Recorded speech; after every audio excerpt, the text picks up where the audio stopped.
following is a special presentation of ESPN on ABC. It's Saturday night in Ames, Iowa. Streets are deserted, businesses are closed, and neighborhoods are silent. Where is everybody? Where did everybody go? Oh yeah, it's Saturday night all right. The Cyclones are playing at Jack Trice, and the Cornhuskers are here.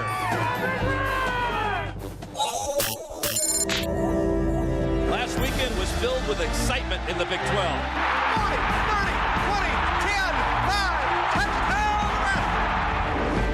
Nebraska! Zach Taylor fired 4 TDs, one with the game on the line.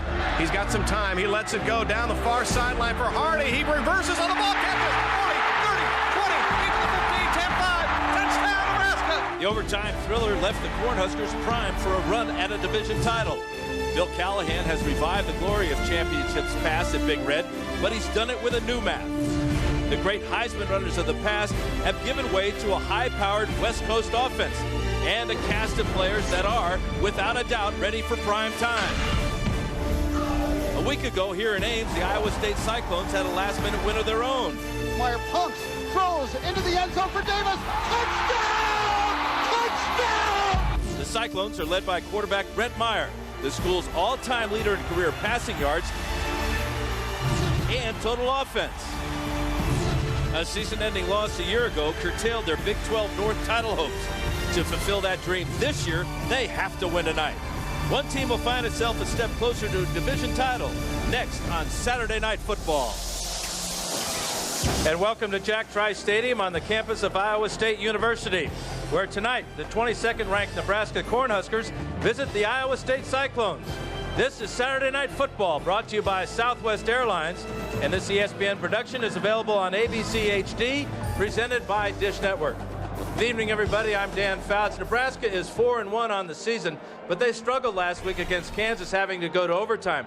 Offensively, they were fine. Zach Taylor threw 3 touchdown passes of 75 yards or more, but it was on defense where they gave up 574 yards to the Jayhawks that has Coach Bill Callahan concerned.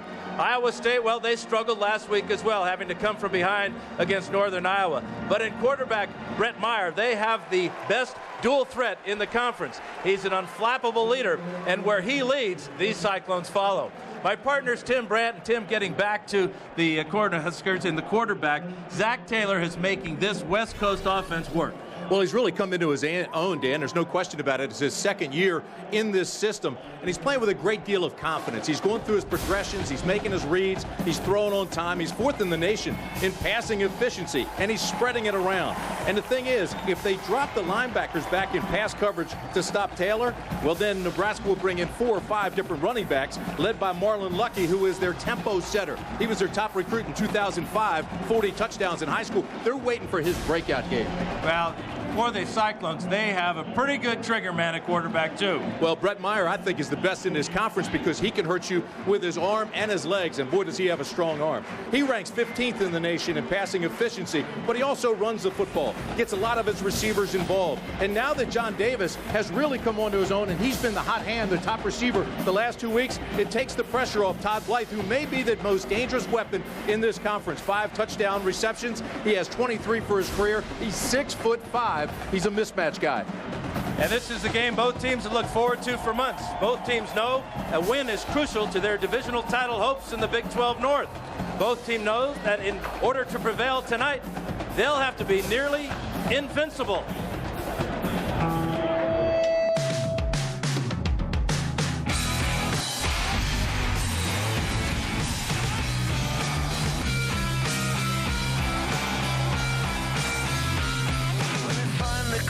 To claim the turf, I'll have to go through you first.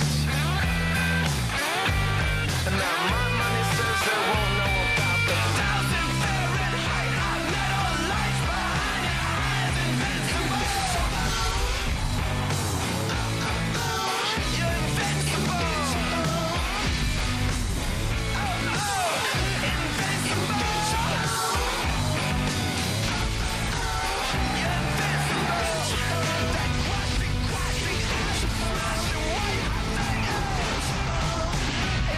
Invincible.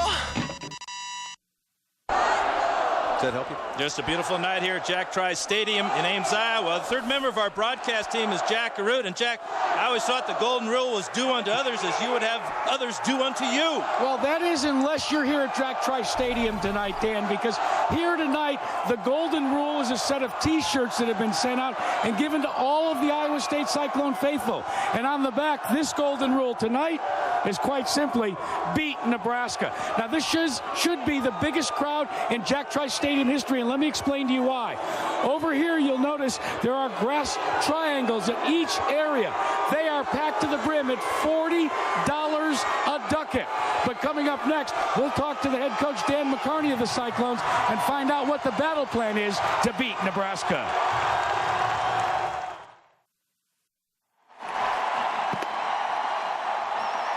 The Cyclones of Iowa State. They've beaten the Cornhuskers the last 2 times they've played here in Ames, and Iowa State officials are anticipating a record crowd in excess of 60,000 to make things as uncomfortable for the visitors from Lincoln as possible. Time now for our ESPN All-State Standings Review. Today in the Big 12 North, Tim, look at Missouri. Yeah, no question about it. Missouri's been a surprise in this conference. They continue to win. They continue to play well. They win again today, 24-0. They're now 5-0. I mean, this is a team, I think, that has surprised everybody. Nebraska, of course, was the favorite coming in. Now, this is the 101st meeting between the two schools. Nebraska's dominated the series, but the man responsible for winning 2 of the last 3 games for the Cyclones is with Jack. Well, that's the head coach, Dan McCarney. And Dan, it's electric here tonight. But I wonder how important is tonight for your Big 12 title hopes in the North Division? Well, every game is so big, Jack, as you know, but here's one of the most revered, most respected programs in the history of college football in Nebraska. Iowa State, a team that we build it the right way. There is a lot of electricity in the crowd. We're going to set the attendance record. I hope the fans are in for a great night. All right, tell me what you want to accomplish early on. Fast start against an outstanding football team. We're going to defer. We're going to take our defense on the field, see if we can get a great stop and make them punt into this win. Good luck, Coach. Thanks, how about that, guys? He's going to defer. That shows some guts. That's Iowa State football. This is Bill Callahan, now in his 3rd year in Lincoln. The former Raider head coach is 17-11 as head man here, with the highlight of his tenure coming in last year's Alamo Bowl, that thrilling win over Michigan. You know, Dan's one of those guys that would disagree with what I said about Nebraska being the preseason favorite in this conference. He really thought he would be. He knows how important this game will be. And as far as deferring, well, Nebraska's going to go against the wind left to right, and it is blowing pretty hard right now. Smart decision, I think, by Iowa State. That wind is blowing at 10 to 20 miles per hour, and it is dead in the face of Nebraska, coming off their own end of the field. 69 degrees, just a gorgeous night here in the heartland.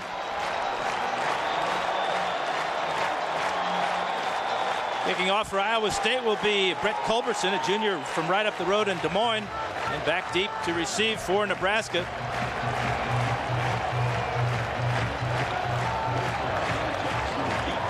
Josh Greibon.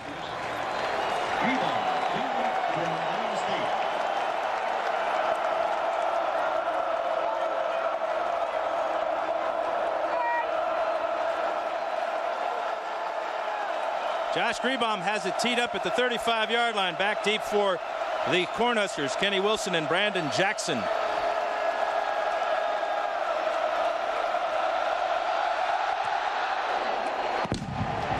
And this is a good one, riding the wind all the way out of the back of the end zone.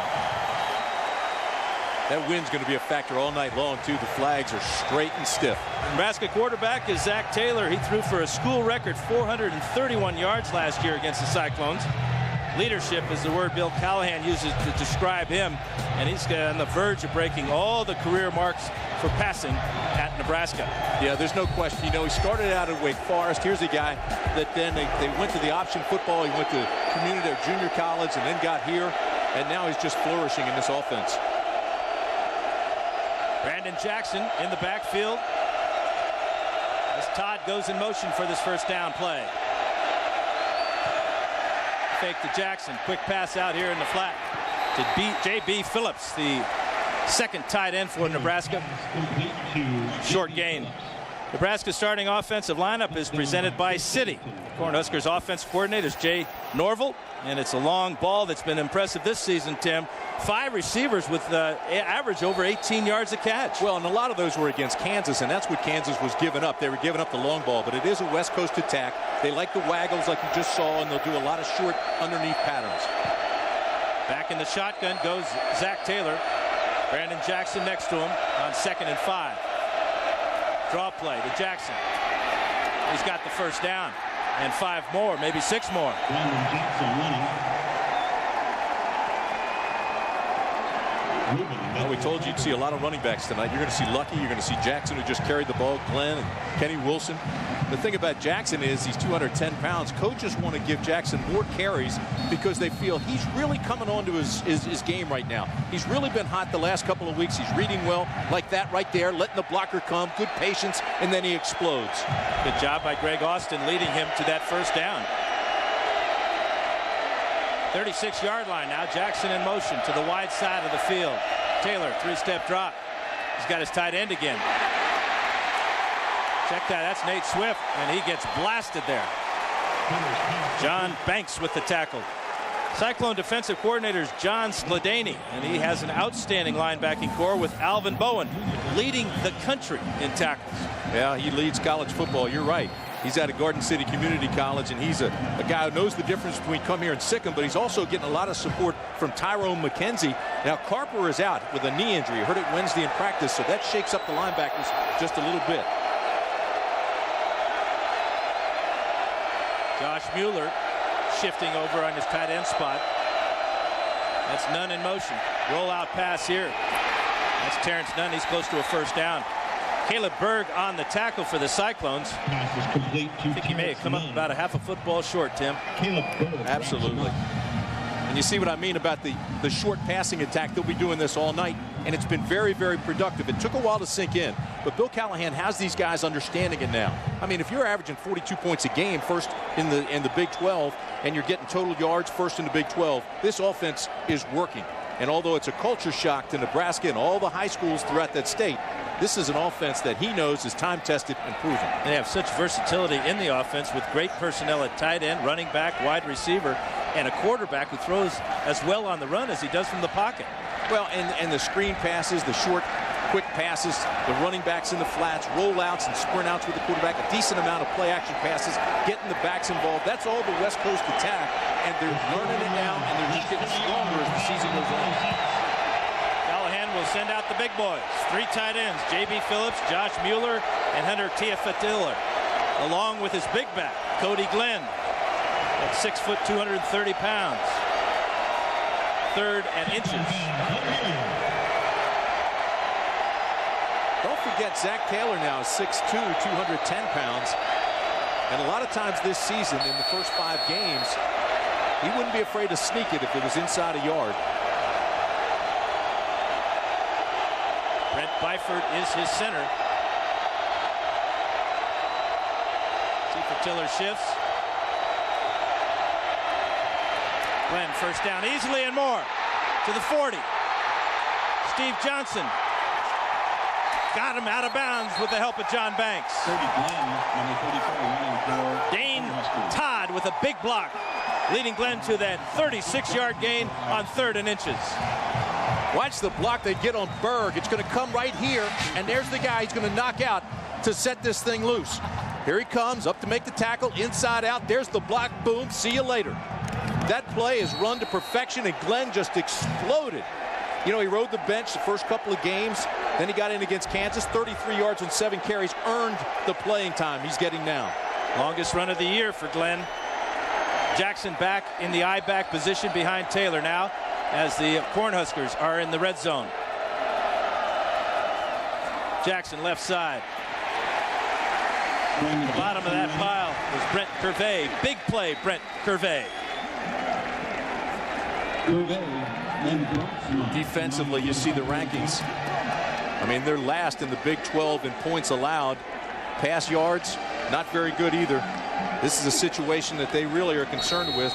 I mean, the worst pass completion defense in the nation. Teams are completing 74% of their passes against the Cyclones. Zach Taylor 3 for 3 on this opening drive. There's a look at John Skladany, defensive coordinator, trying to get his young secondary help. Cody Glenn now in the backfield. Fake to him.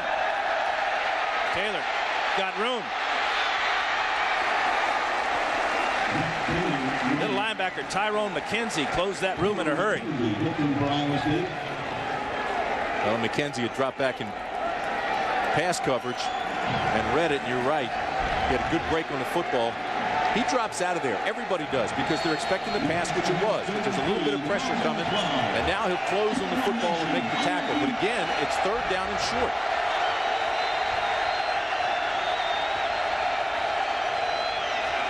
These first 15 plays are scripted. Formations, protections, personnel groupings. They're seeing how ISU reacts to them.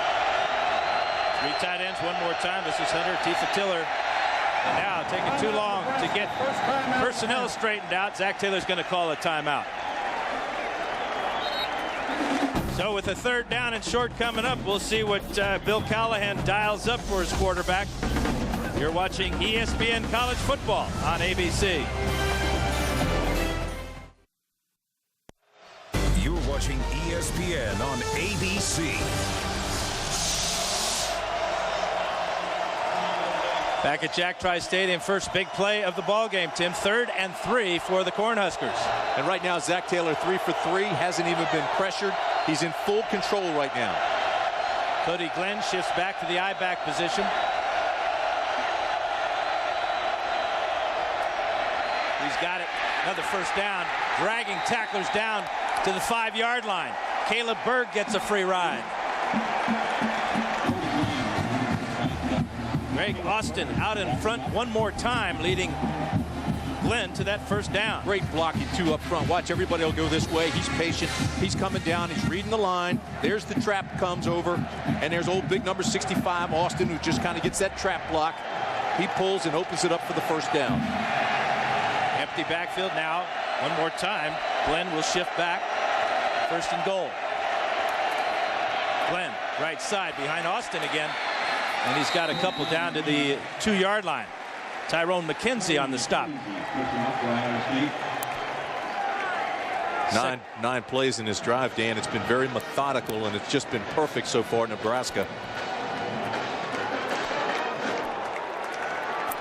And you don't get any better than that. Just eat the clock. You're the only guy, the only team that's had it in the first quarter. I mean, that's the only way you can win. Iowa State has got to come up with an answer, because they're just getting dominated on that offensive line. Made a lot of changes this week. None of them are working just yet. 2nd and goal now. Glenn left side, and Glenn scores. Touchdown, Nebraska. Same play, other side. This time they pulled Huff. Huff got out, got a good block, and Glenn just walked in. Broke the tackle of middle linebacker Tyrone McKenzie. Got in for the score. Go ahead and roll it. You'll see old big number 61 pulled. There he goes. That's Huff. But they got outside of him. Glenn beat the linebacker and just walked into the end zone.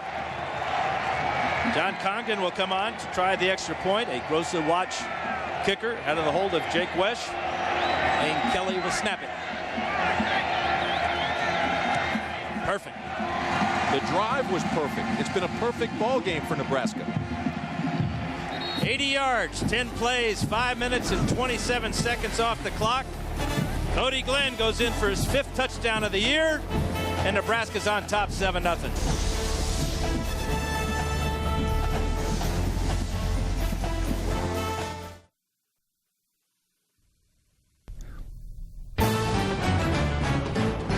Saturday Night Football on ABC, presented by Southwest Airlines. The low fare from here to there. It's on Southwest Airlines at southwest.com.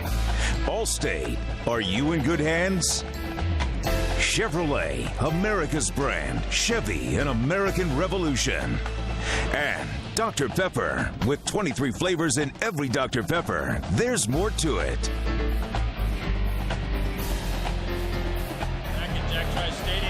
Huskers have taken a 7-0 lead. Kicking off for Nebraska will be sophomore Jordan Congdon.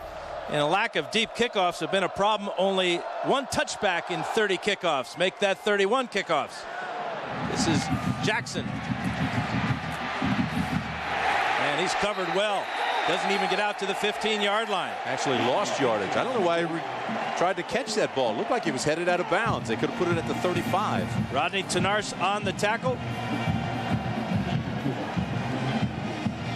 Quarterbacking the Cyclones will be junior Brett Meyer. He had a huge game last week against Northern Iowa, and he is putting up some awesome career numbers. I'll tell you, he can hurt him with his legs, too. He's climbing the charts and assaulting the record books here at Iowa State University. Big-time quarterback. Stevie Hicks with the first carry on first down. And he's got a good gain out to the 20-yard line. Tierre Green with the tackle. Cyclones' offensive lineup is presented by City.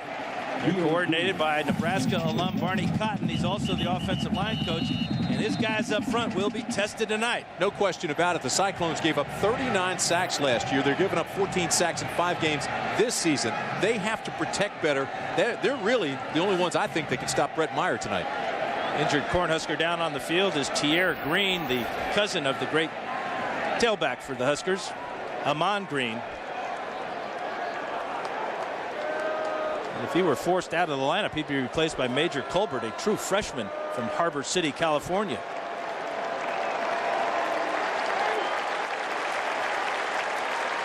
Wearing the same number as his famous cousin.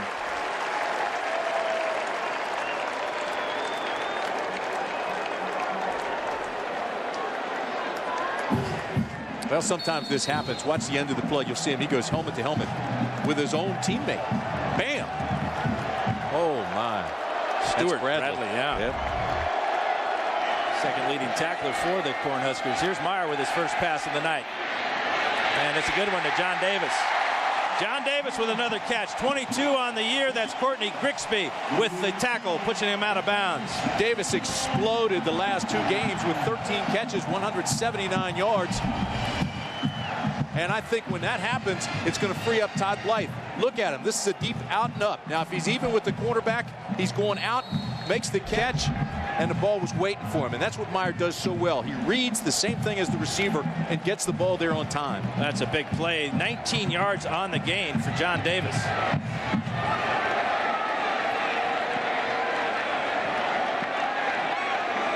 They spread him out on 1st and 10 from the 39-yard line.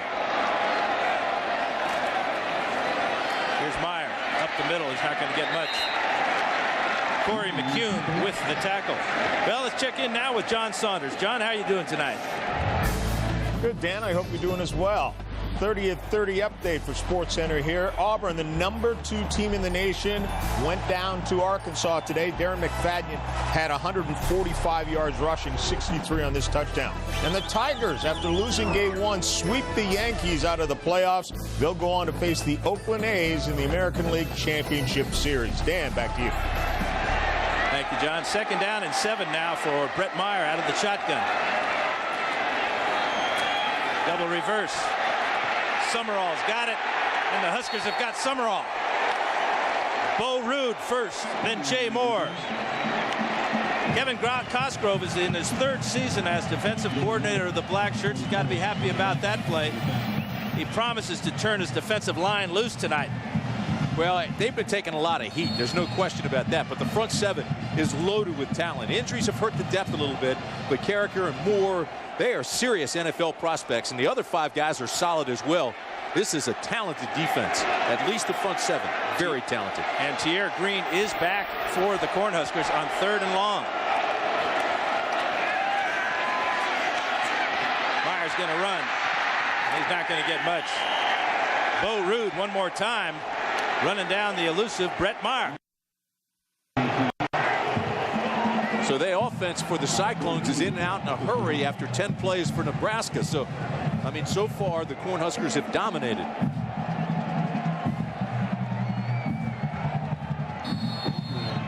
Here's Mike Bratner to kick to Terrence Nunn. Nunn is respecting the leg and the wind. He's all the way back at his 10-yard line.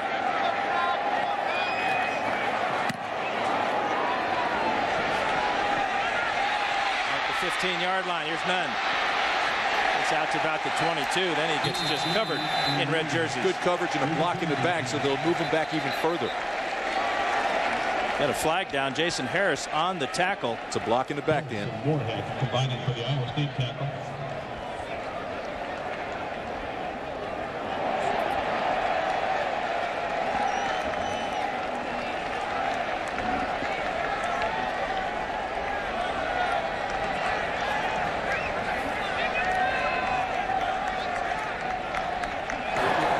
There's no foul on the play. So he was blocked into it. Well, Nebraska went 80 yards in 10 plays the last time they had the ball. Better field position this time for Zach Taylor and the Cornhuskers. You're watching ESPN College Football on ABC.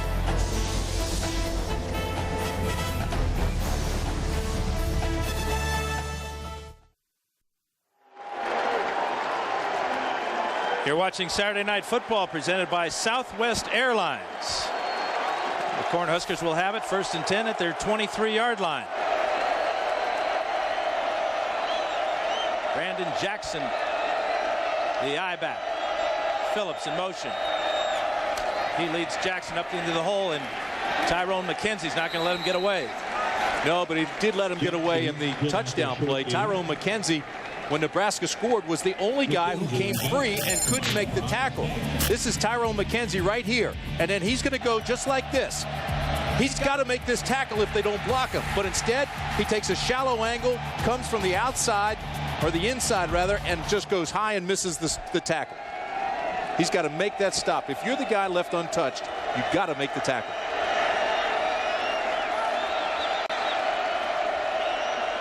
Shifting a big part of the West Coast offense. You can see Terrence Nunn shifting from the I-back now into the slot.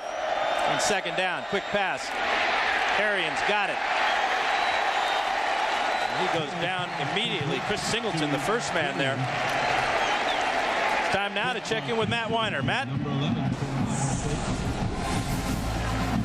From Lubbock, Texas. Missouri got a 24-0 lead on Texas Tech. Back come the prolific Red Raiders. Graham Harrell to Joel Filani.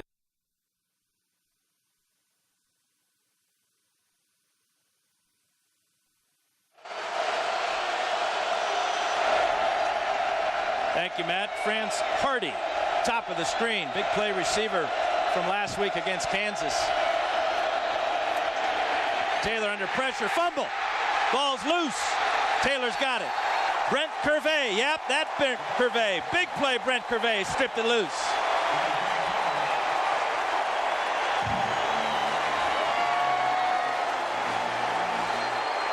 I'll tell you what, they did their scouting report, and they know, here he comes, they know how to get the pressure on him. Because they know Nebraska last week in 3rd and long, what they did, they got very conservative. They were 1 for 5 in 3rd and long last week. Here again, 3rd and long, they make the stop. First 3rd and long of the game. Big play for Iowa State. 4th and 24. This is Dan Titchener out of his own end zone. And it's a bad punt. Off the side of his foot, it'll bounce out of bounds at about the 43-yard line of Nebraska. Big break for Iowa, and now they get it in Nebraska territory. And for Iowa State, this should be running downhill. Short field. Now they should open up their playbook and run downhill. You know, on that sack, Tim, they brought the linebacker, Alvin Bowen, and had him coming at the quarterback with Brandon Jackson trying to stop him, and it was just no match.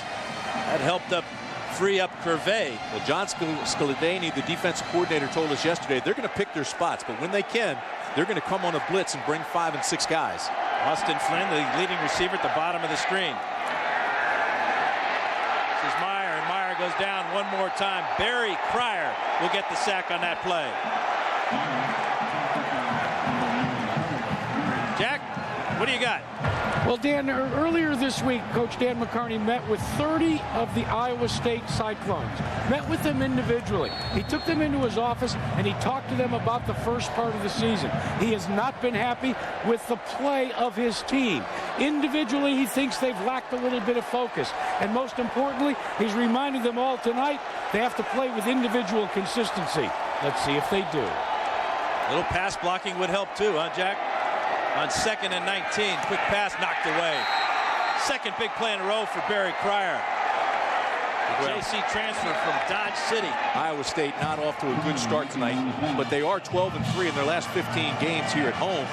And ISU has beaten Nebraska the last 2 times here in Ames. So, I mean, they've got to get the crowd in it. The crowd's silent right now. They've got to get some kind of rhythm. They have to get back in this ball game. The sack that Meyer took, I don't know why anybody would take a sack in college football today. If you get out of that tackle box, just throw it away. Here, of course, you got the big old Cryer who's 6'2", 280 and has a wingspan of a 7-footer. Barry Turner takes his spot. 3rd and 19. Pressure again. This is where he's dangerous. He's got Flynn, and Flynn's got a first down. Complete to Austin Flynn. Tierre Green tackles him, but boy, once Meyer gets out of the pocket, look out.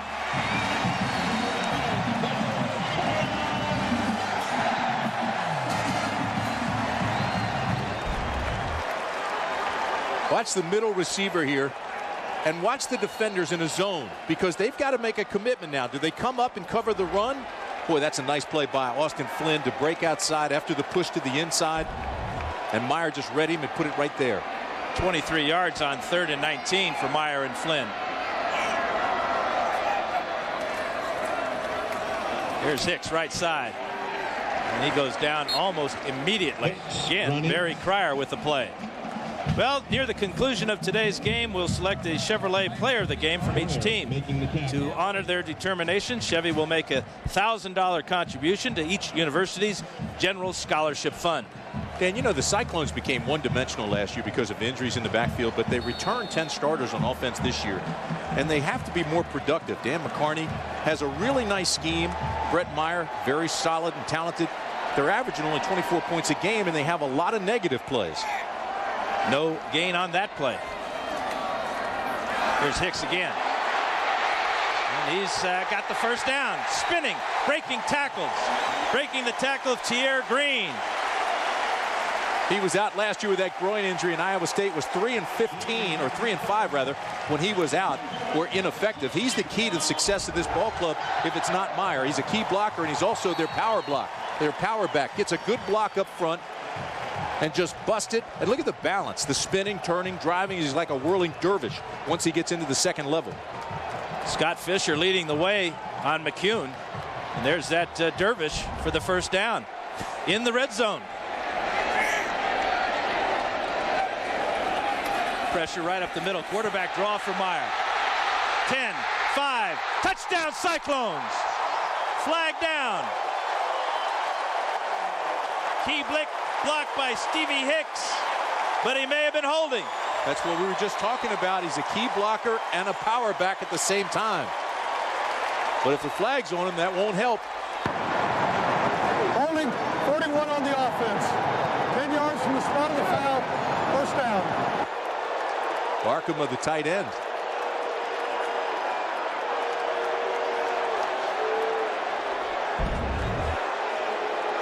But there he is right there. That's Barkham. Now watch.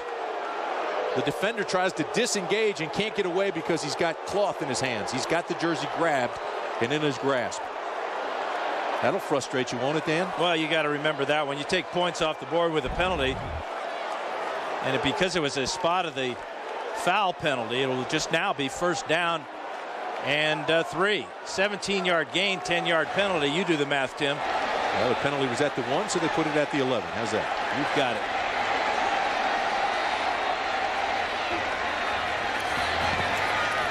And Nebraska just strings out that option. No option for Brett Meyer.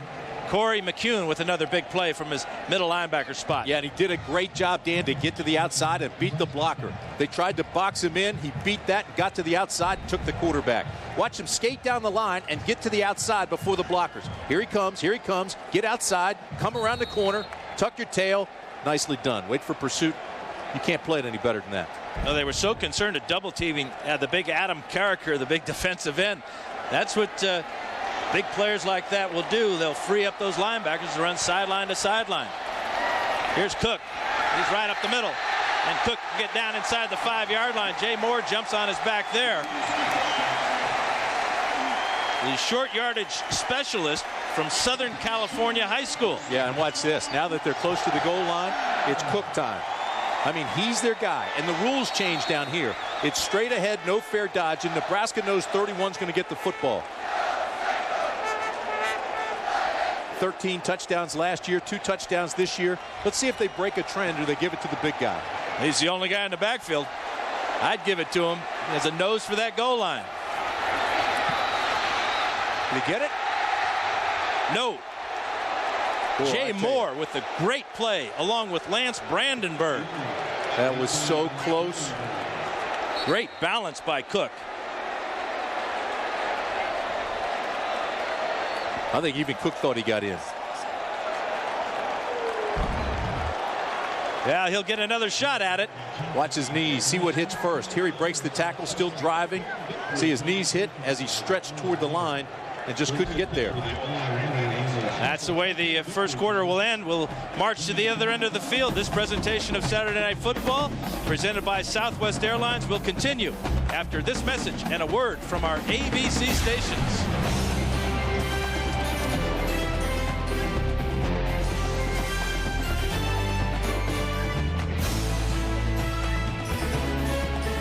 You're watching ESPN on ABC.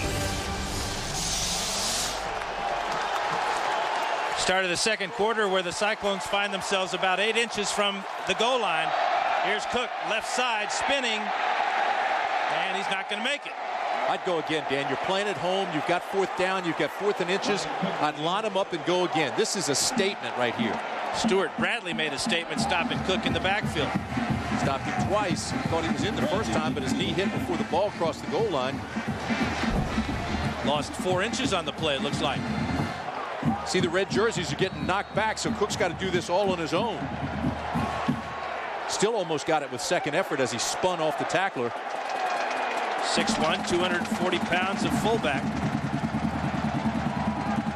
Great cleanup by Shanley, the safety. And Cook will take a seat on the bench, and Stevie Hicks is the I-back. Quarterback sneak here for touchdown Cyclones. Brett Meyer sneaks it in with a little help from his friends. Give him a lot of credit, though. You have to go on 4th down there. You've got to go on 3rd down. Just line it up. This is your place, your home. You're going against Nebraska. You got to make a statement.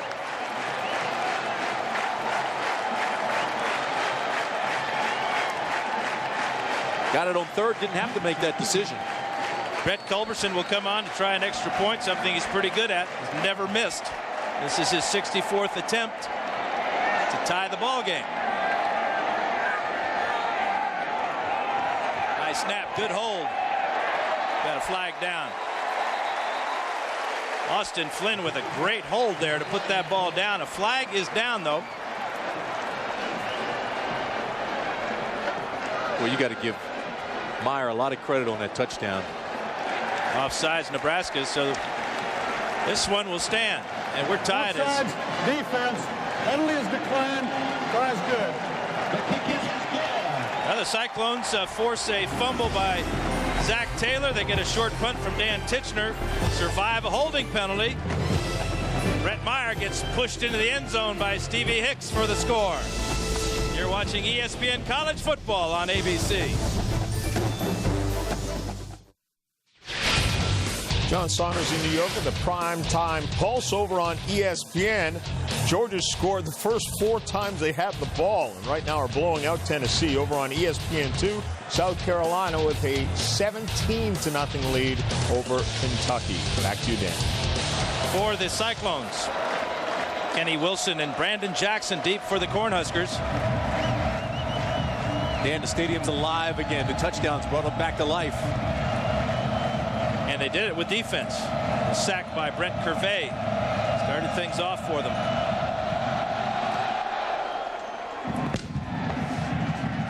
Brandon Jackson at about his 9. Out to the 30, breaking tackles out to the 32-yard line. Good return by Brandon Jackson. Hey, Dan, on the touchdown, Brett Meyer with a quarterback sneak, but would he have made it without Stevie Hicks, the running back, pushing him? Watch this. Reminiscent of Matt Leinart and Reggie Bush against Notre Dame. Here comes Hicks, pushes him in just enough for the touchdown. Great job by Hicks. We told you that he's a key blocker. How about a key pusher? And got Meyer into the end zone. No question about it. If he doesn't push him, I don't think Meyer gets in. I'm with you. And a good return by Jackson as the Cornhuskers out to the 32-yard line. Jackson in the backfield with Zach Taylor. Taylor rolls to a right. Pressure from Bowen. And incomplete. Throwing dangerously back across the middle. Intended for Nate Swift. Jack, what do you think Dan McCarney thought about that push? Well, you know, you guys have been talking about the play of the offensive line for the Iowa State Cyclones. With that push from the fullback, that push as I was down on the line by the offensive lineman, Dan McCarney went to each of those offensive linemen, thanked them for their job, and said, so far, so good. Well, Dan mentioned the defense by the Cyclones. They made the play to set up the touchdown, and they just forced the first incompletion from Taylor. Here's Jackson. Another good gain, another first down for the Cornhuskers, and he's not going down until he gets into Cyclone territory. Look at Brandon Jackson again with a fine run of 20 yards. Yeah, and as soon as we give the defense credit, they stop tackling. How about this offensive line? Everybody's going to push down this way, and then the patience of the running back to cut back off their hip to the left. Here's the cutback right here, and look at the hole that's left. Then he does a lot of this on his own. Terrific balance, big guy, spinning, turning, 210-pounder. That offensive line changed the line of scrimmage by about 3 yards. Cody Glenn now the eye back behind Todd. He gets it right side. And as the scrum continues, he gets about a yard. Pushed back by the left side of the defense. That zone blocking now, Dan, is really in vogue, not only in college football, but also in the pros. And when you've got a good running back there that has that vision and has that patience to wait and ride that hip and look for that hole will appear. You just don't know exactly where when the whole line's going down one way and you're cutting off and hiding behind them. It's a game of hide and seek. You hide behind the big guys, seek that hole, then explode. 4 wide receivers, and Kenny Wilson makes his first appearance in the backfield with Taylor. Across the middle, complete.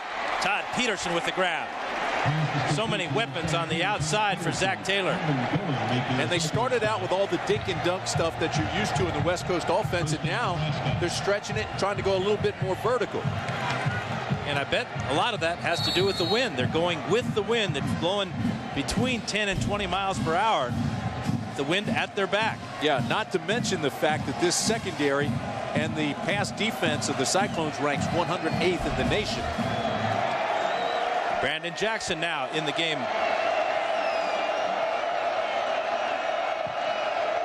First and 10. Jackson's got it up the middle. Slow developing play. Caleb Berg came from his safety spot to make that tackle.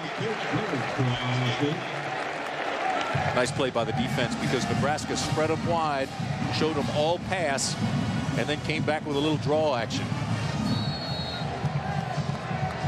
Callahan continues to rotate his eye backs. Marlon Lucky now makes an appearance. Taylor's hit 5 different receivers with his 5 completions. Jackson in the backfield as well. This is Lucky in motion. 3-step drop. Terrence Nunn's got it at the 25-yard line, where Chris Singleton stops him there. Play is almost fail-safe. I mean, for the quarterback, it's a 3-step drop and release, so the pressure can't get to him. For the wide receiver, I mean, it's the same thing. It's a quick release off the line, and the ball should be there waiting for you.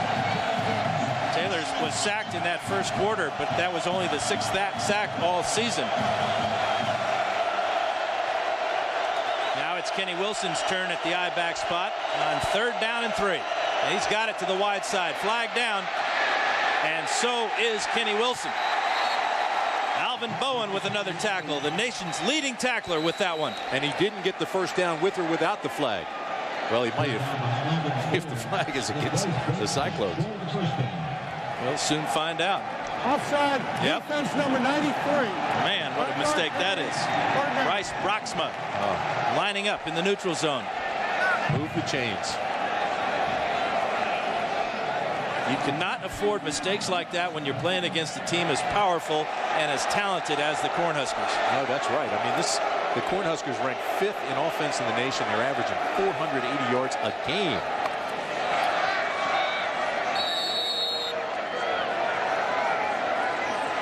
So again, they're inside the red zone at the 19-yard line for 1st and 10. Cody Glenn is the eye back. Matt Harrion, the tight end. J.B. Phillips on the wing. Here's Glenn, right side. Cuts it back over the middle inside the 15-yard line. Bryce Broxma with the tackle.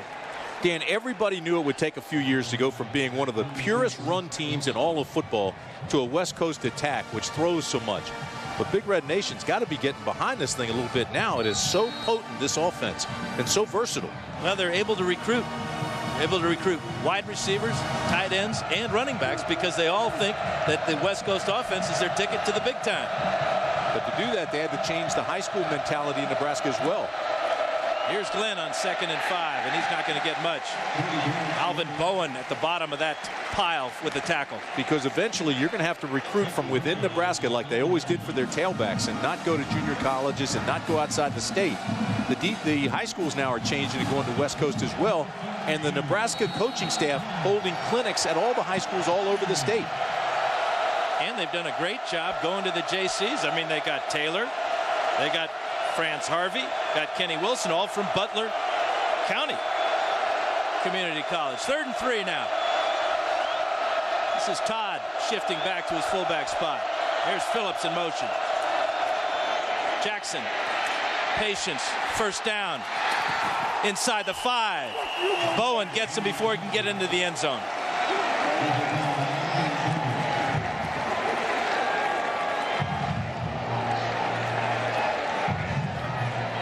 While you watch the replay of this run, let me just tell you about that offensive line. Patrick, 290.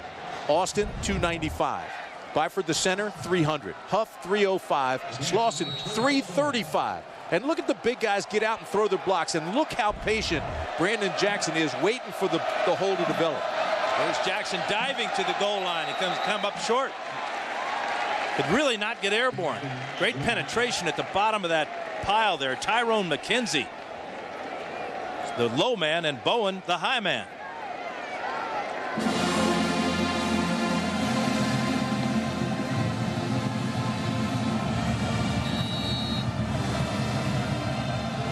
Now we're in the red zone, so is Tennessee.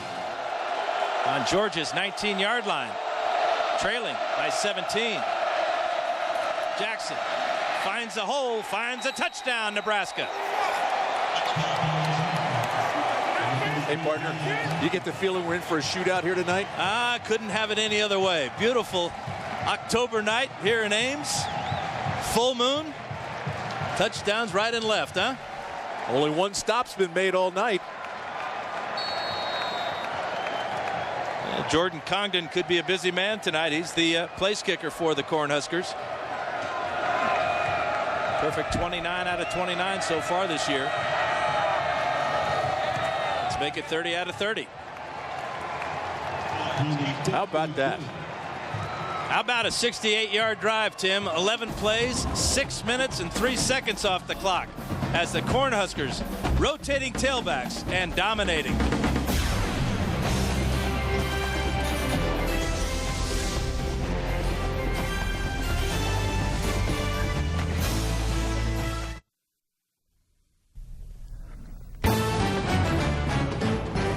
Saturday Night Football on ABC, presented by Southwest Airlines. The low fare from here to there. It's on Southwest Airlines at southwest.com. The new 2007 Lincoln Navigator. Singular, raising the bar. And Aflac, ask about it at work. And Aflac, ask about it at work. Saturday night in Ames, Iowa. Saturday Night Football. Dan Faust, Tim Brandt, and Jack Arute with you. And the wind blows the ball off the tee for Jordan Congdon.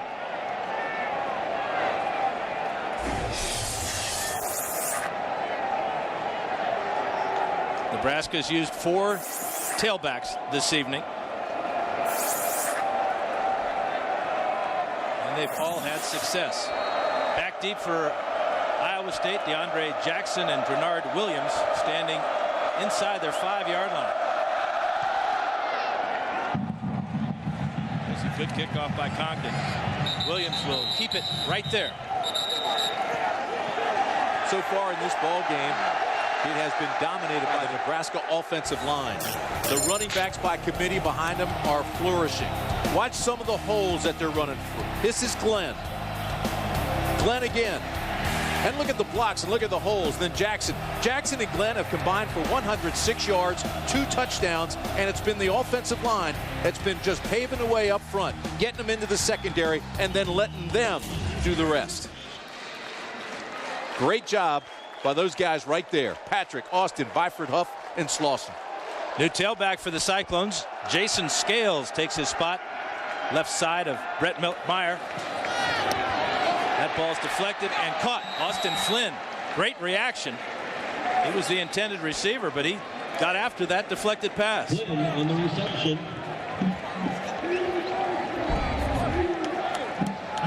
Here's Flynn with the reaction that you saw after the ball was tipped. Just picks it right before it hits the ground. That's twice tonight he's bailed out his quarterback. Like Jay Moore was the man for Nebraska who's got a hand on that one.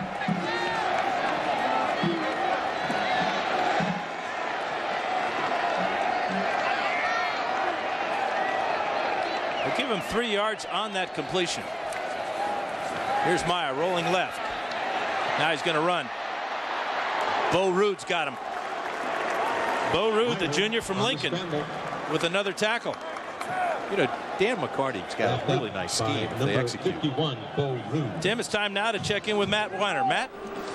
Dan, let's get a Liberty Mutual update from Lubbock. Missouri got out to a 24-0 lead on Texas Tech. The Red Raiders have gotten nearly all of it back. Graham Harrell gets blitzed, but the Tigers can't get to him before he finds Danny Amendola. 23 yards, 21 unanswered for the Raiders, who have cut it to 3. Thank you, Matt. 5 wide receivers for Brett Miller on 3rd and 2. Empty backfield, low snap. Quick pass to the outside to Summerall, and he's going to come up short of that first down. Boy, Brett Meyer threw a strike, and they did not get a good mark. It looked like they reached across for the first, but he must have stepped out a yard shy, because that's where they mark it. Well, all plays are reviewable. That's a play that can be reviewed by the replay booth. I know Dan's not happy. It was right in front of Dan.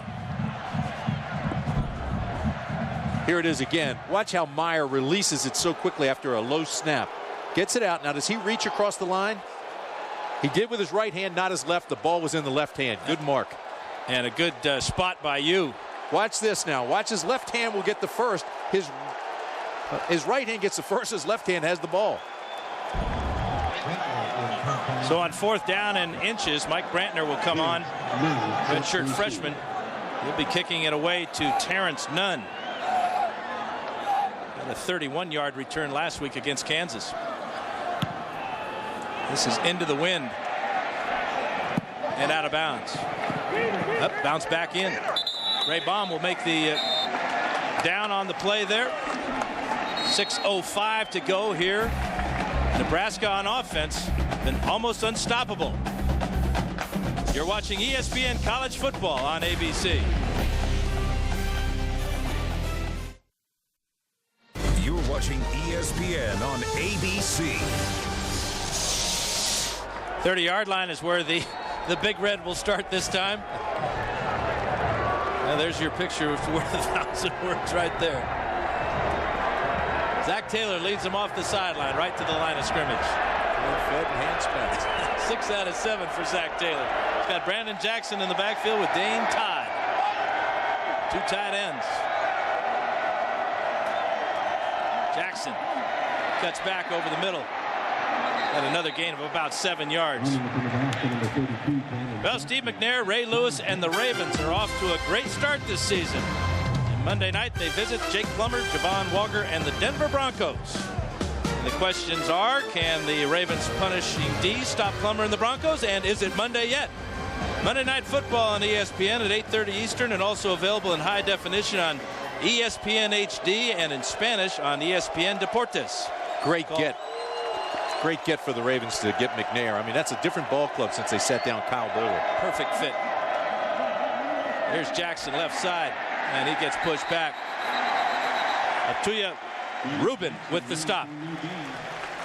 Dan, we're just talking about Nebraska's offensive line, how physical they are. And this is not something that just surprised John Skladany and Dan McCarney. They knew this was going to happen. So the Cyclones moved Sean Moorhead to rush end this week, moved Bryce Broxma to the other side. 320-pound Rubin moves to the nose guard, and Brent Crevet at defensive tackle, all to get more size against this Nebraska offensive line.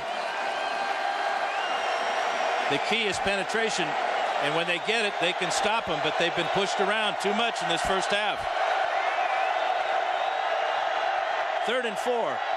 Big play for the Cyclones. Taylor complete to France Hardy. And Chris Singleton on the stop, but not before Hardy can pick up the first down. I don't think you can cover that any better than Singleton did. And he just couldn't knock the ball away from Hardy. Terrific throw, excellent catch. Singleton is right there. Now watch this. All right, it's out of the shotgun, throws perfectly. Look at the coverage by Singleton, number 11. All over him. Hardy just with great concentration and great hands. And a first down. Cody Glenn, right side. John Banks, one of the tacklers, along with Rubin and Banks. And Rubin bring him down. So, Jack, what has motivated this young man, Zach Taylor? Well, it comes from a preseason prognosticator. You know those magazines that come out saying who's going to do what? Let me read you the quote. An unnamed Big 12 coach said this, as you can see. Not a great quarterback, but he's all right. Wouldn't admit who it was. Zach Taylor saved that quote, and he says that it's been his motivation all season long. Thank you, Jack. Gain of 3 on that play. This is Todd. Flanked way at the bottom of the screen. Jackson. He's met in the backfield by Alvin Bowen. And he ain't going anywhere. No siree. The ace, Alvin Bowen. He's been the leading tackler in college football this fall. He's the leading tackler on this team. He'll skate down the line, jump in the hole, and watch him. Lost his leverage a little bit and went to his knees, but he still made the tackle. And look at the ace. Loves that Jamaican food, and he came in, had some fun with us. Hammed it up for the cameras. You know, he wears number 15, but he's a big guy, 6'4", 220. Big play that time. Another one coming up now for the Cornhuskers. Blitz. Taylor to the outside, knocked away. Chris Singleton made it the play that time. Yeah, and Singleton again with great coverage, but I thought this time he got there early and should have been called for pass interference. This time he came through the back and reached over with his right hand, and I thought it was early. He's lucky not to get a flag. Knocked that one away from France Harvey. You tell me, partner, if you're throwing this football and you want to protect your, look at the contact before the ball got there. I know you'd be yelling. Well, it's always pass interference when I was throwing it. But not tonight. Ray Baum is deep for this Dan Tinchler punt.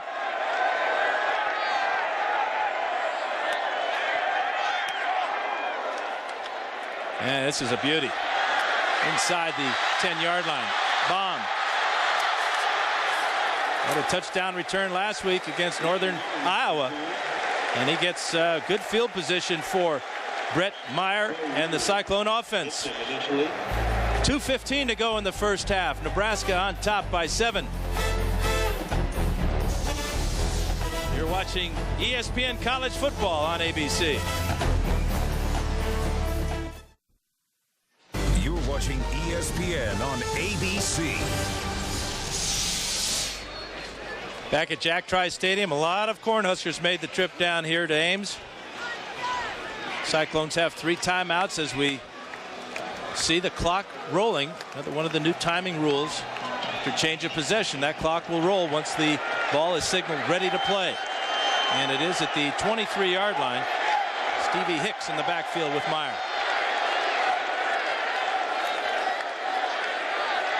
Thrown behind Flynn. Take a look at the Pacific Life game summary. And we'll tell you how we got to 14-7. We started with Cody Glenn. Handful of running backs tonight, but Glenn, 3 yards out, power run, found the hole and exploded. Brett Meyer on the quarterback sneak. Stevie Hicks comes up behind him and pushes him in for the touchdown. Then Brandon Jackson Another good run from short yardage. And the big old Huskers up front paving the way for him. 14-7.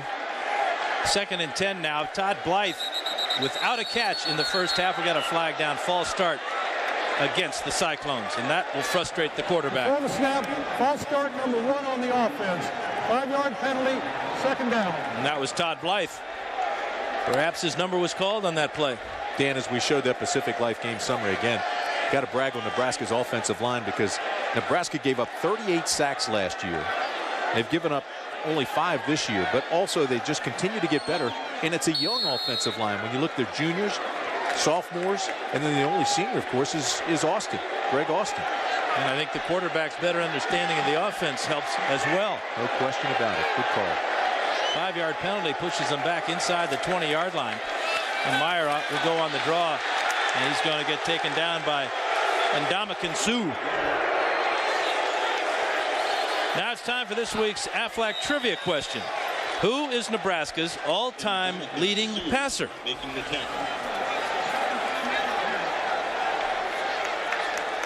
And Nebraska calls timeout to ponder that question. Trick question. How so? Nebraska's always been a running football team. Let's check out another red zone alert, Tim, while we think about the trick question. Home for the latest news and notes on Big 12 athletics. Get up to the minute standings, championships information, or shop for team apparel. Kentucky needing to get in the end zone to cut into that South Carolina lead. Steve Spurrier has the lead again. They had a week off last week, and he went down to receive an honor from Florida. So he was down in the swamp, and the South Carolina Gamecock fans were really giving him a hard time. Okay, well, earlier we asked you that trick question, the Aflac trivia question. Who is Nebraska's all-time leading passer? The answer is? Yep, that's it, David Humm. 5,035 career passing yards, but it's not going to stand long, I don't think. Not with number 13 on the sidelines. Smart use of a timeout there by Bill Callahan on this 3rd down and long coming up. Expect to get good field position. Remember, Cyclones are going into this 20-mile-an-hour wind. Meyer spreads the field with 4 wide receivers. Pressure. He's got Hicks over the middle, and Hicks gets out to the 22-yard line. Bo Rude, among others, on the tackle, and Nebraska will use their final timeout of the first half.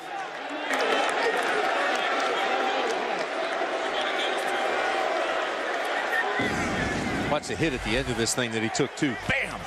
That's a big guy hitting him, too. Adam Carricker with another shot on a quarterback.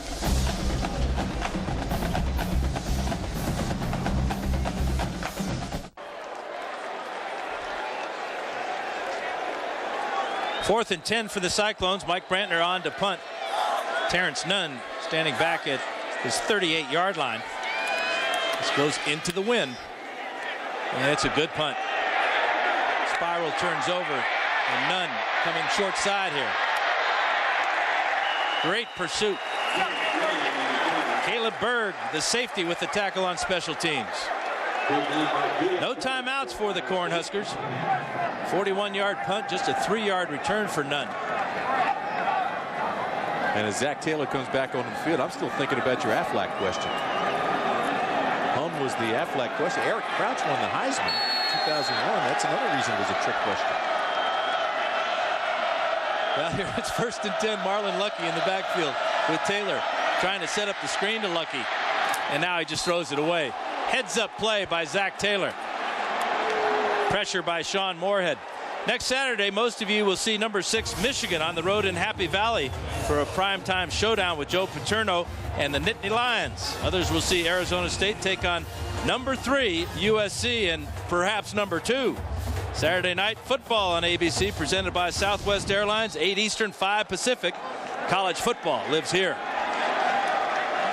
Talk to Bill Callahan. He talks about Zach Taylor. He talks about how smart he is. You just saw it on that. There's no reason a college quarterback should ever take a sack. 2nd and 10.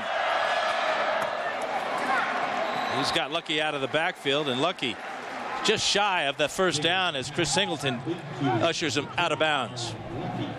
Stopping the clock. And when Lucky comes in, you get more of a receiving back. I mean, he's a combination of size, speed, and hands.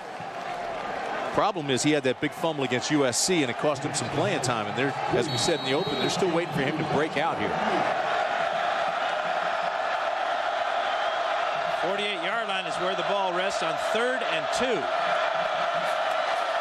Again to Lucky. Again, completion. And he doesn't get out of bounds as Singleton holds him from going out of bounds, and the clock will continue to roll after the ball is set. Still plenty of time. No reason to rush here as they set the chains. And there is no rush. No pass rush at all from the Cyclones.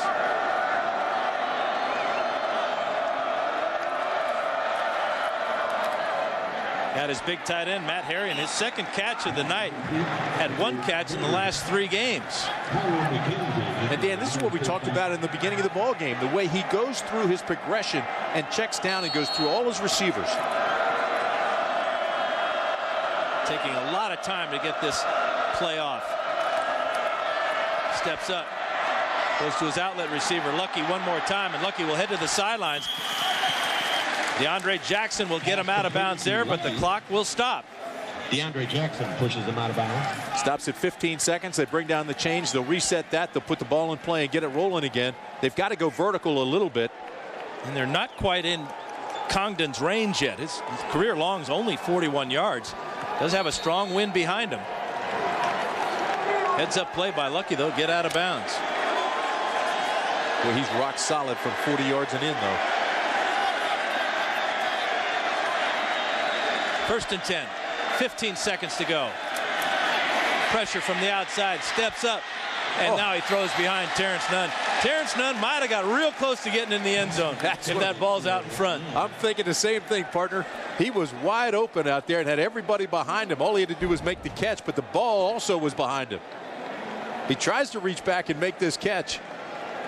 But look how he's out there by himself. There's nobody around him. Rare to see Taylor miss a wide open receiver, especially when he's throwing on the move as he was that time. There's Congdon, and as long as 38 yards, that's his career. That's his long this season. He's 2 for 3. And again, rock solid inside 40. But they aren't there yet. And there's no timeouts. This ball has to be either in the end zone or to the sidelines. Good catch by Taylor. Blitz by Jackson to the end zone to Purify. Touchdown, Nebraska. Woo. Maurice Purify over Chris Singleton.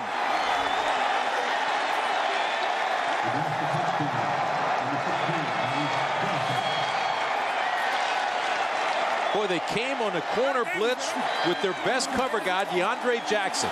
Now, they haven't been going at Jackson. Here's DeAndre Jackson. They haven't been throwing at him, so they bring him on a corner blitz. He gets a great hit on Taylor. But look at Taylor throws the strike to Purify, and again, Singleton just a half step slow. Congdon to try for the 21st point. And he's got it. Great throw by the quarterback, Zach Taylor. An even better catch by number 16, the junior college transfer from City College of San Francisco. And to be honest with you, John Skladany, the defensive coordinator, I thought made a good call by bringing DeAndre Jackson. They haven't been throwing his way. He's the best cover guy in the conference, maybe. And so they bring him on a blitz, and they almost had him. Can't get much better than Taylor. He could feel the hit coming the last few steps. Right side of your screen, here comes the blitz. Right there, Taylor can feel it. Releases a little bit early and throws it only where his guy can get it. That is well done. And he had to make a pretty sensational catch of that snap from Brett Byford. Maurice Purify is 6'4.5", so he's a big guy, so you don't think he'd have that kind of versatility. He still twisted his body. Got his 10th reception of the year and his second touchdown. He made a couple of real big catches last week against Kansas. Just another weapon that Skladany and McCarney have to figure out how to stop. Remember, once this ball is kicked, the clock will start. So expect this ball to be on the ground to prevent any type of organized return. Huge touchdown with 3 seconds to go in the half.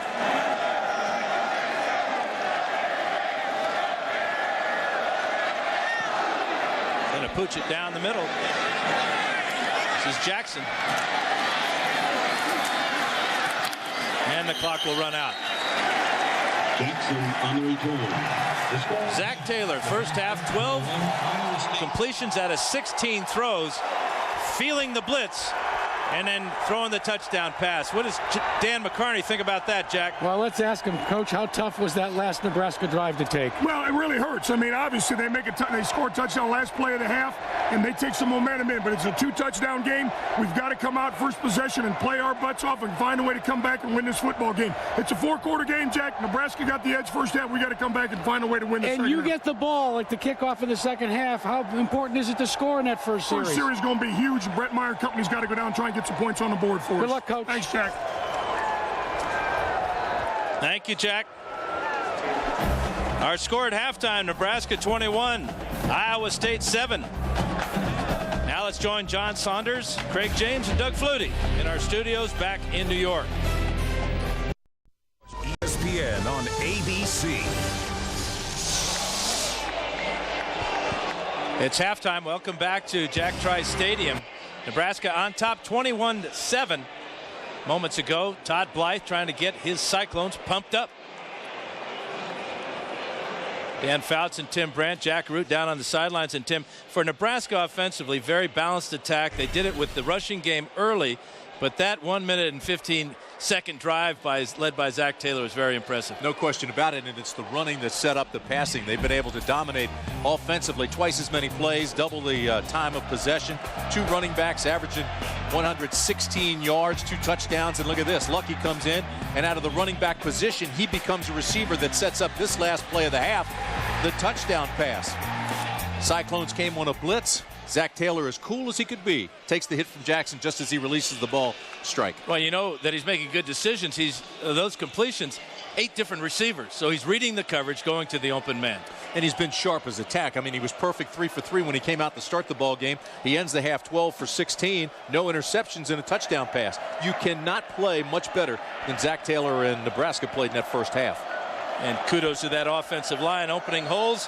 104 yards of rushing by the Cornhuskers, 101 yards passing in that first half. This is Jordan Congdon to kick off. This is DeAndre Jackson. And he'll keep it in the end zone. Jack, you had a conversation with Bill Callahan at half. Yeah, and on the way out, all he wanted to talk about is exactly what you guys were just talking about. The collectiveness and the coolness of his quarterback, Zach Taylor, in those last minute and a half or so in the first half. But he also has challenged his defense and his special team. He told me that this first series by the Cyclones is critical. He challenged his defense to shut him down and make it a 3-and-out. He said then we can get into a down and distance game. He says, and we can be victorious today. Thank you, Jack. 1st and 10 for Brett Meyer. Throwing on the run, and he's got a completion to Todd Blythe.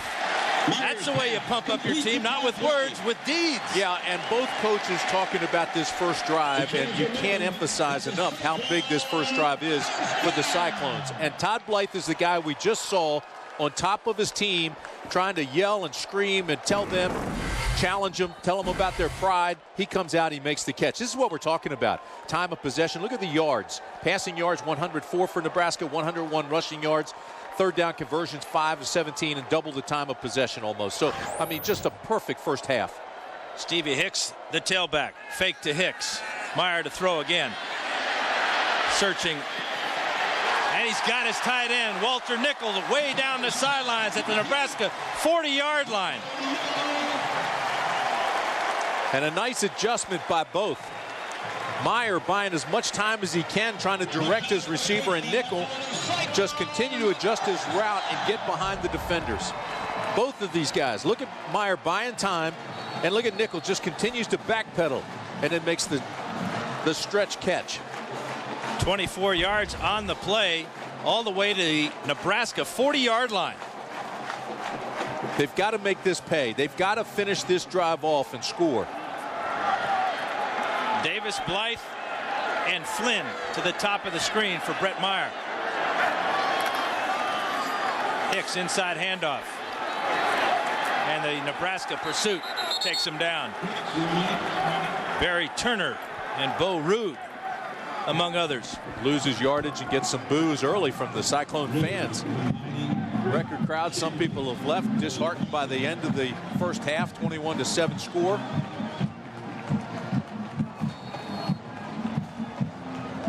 Great scene here tonight, though. Yeah, they lost 1 yard. That'll bring out the Boo Birds after a couple of very good pass plays by Brett Meyer. I don't know why they're not looking for Todd Blythe more. He's one of the most dangerous weapons in this conference. He's at the bottom of the screen.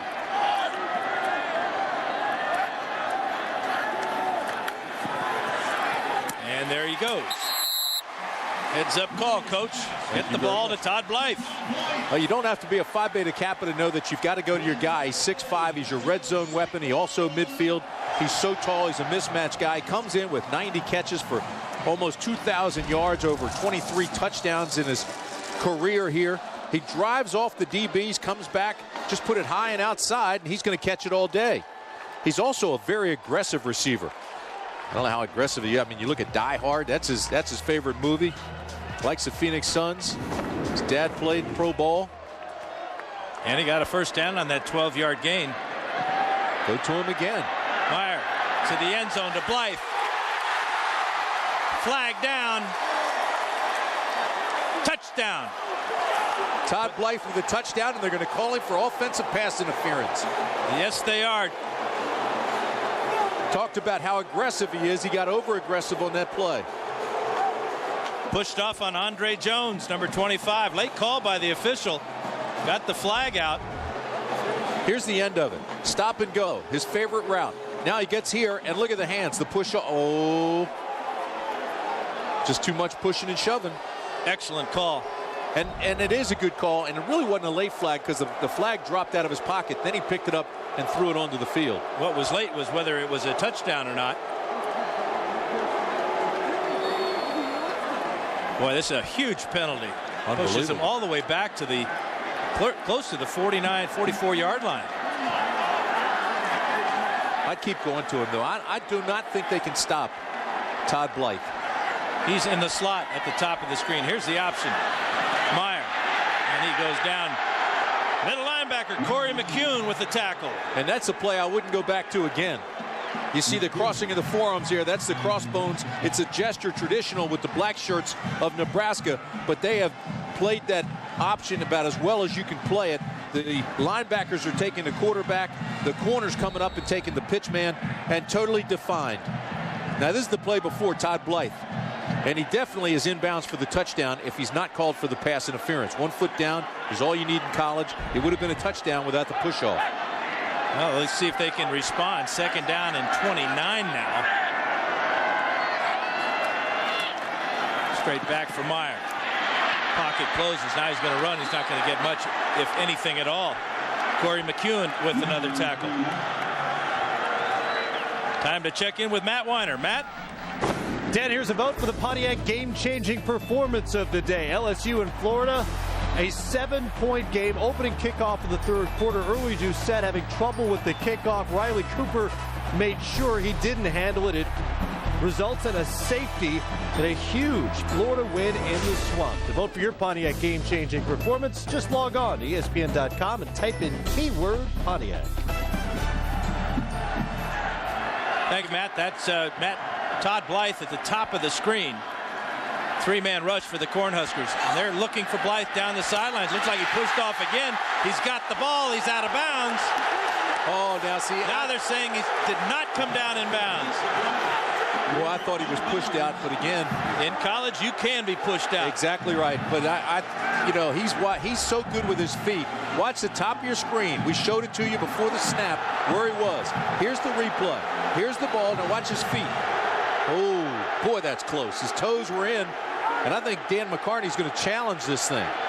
Here's another look at it. Shanley came over and pushed him out of bounds. Is the ruling by the side judge. Watch his right foot and see if his toe is down. Hard to tell from that angle. It's awfully close. I know that. Jim Adams. They'll look at it. The S on his back came in and signaled right away out of bounds.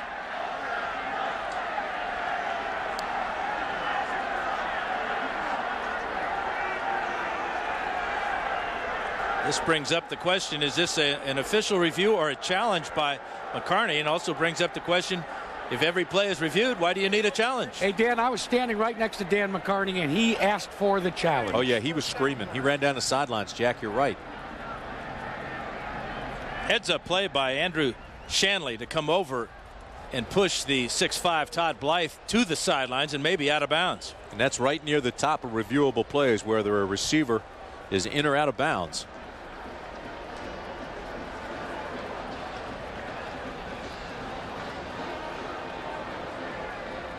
Well, there's no question where they're going to go this half. They're going to go to Todd Blythe, and they should have in the first half. And there's no question the Cornhuskers are going to put Andre Jones on him. Number 25. Here's Shanley. Watch his feet, watch his toe on the line. Good call by the official. This play will not be overruled. Excellent replay. It'll be confirmed as called on the field. You're so confident. Well, and I'll tell you this, though. I mean, they're going to Blythe, and if you get him going and you get Meyer looking in his direction like he is now, I mean, he can really get it going. Blythe had that crazy game last year against Texas A&M when he had 214 yards and 4 touchdowns. Already in this drive, he's had the touchdown called back and this first down catch ruled out of bounds, which in fact he was.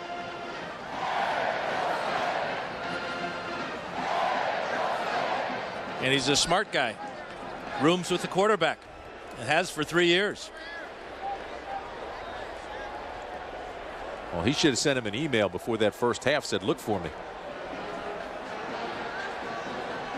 These are all the pictures that they're seeing up in the replay booth. Our replay judge is Terry Turlington. He's assisted by Tom Ohlers. Dan, these angles right here look like he's in. Looks like that toe taps on green. But the angle we just showed a few seconds ago, he definitely had that foot on the line. Yeah, I think this is it right here.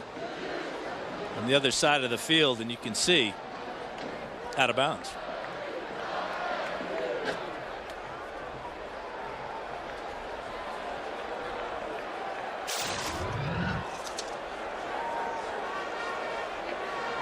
You think Dan's not intense right now? Look at him.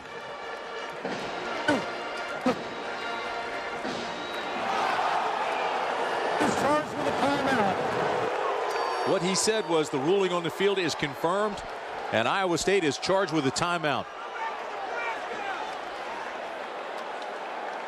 That was a 3rd and 29. So it'll be 4th and 29 now. If complete, that would have been a first down of 30 yards on the gain. But this is Mike Brantner, and he'll punt it away to Terrence Nunn standing at his 10-yard line.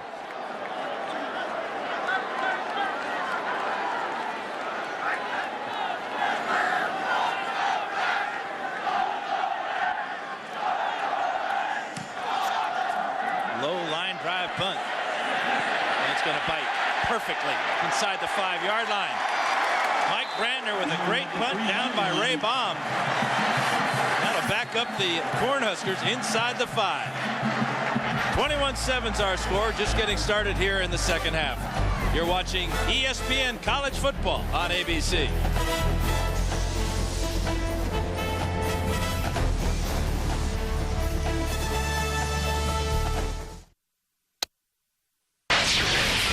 Weiner back in New York, checking your primetime pulse. On ESPN, between the hedges, Georgia has a 6-point lead in the third quarter. Meanwhile, South Carolina's just scored on a double reverse option pass to go up 14. Back to Ames. Back at Jack Trice Stadium, the Cornhuskers backed up 1st and 10. Cody Glenn, the big back, takes it out across the 5-yard line where John Banks takes him down.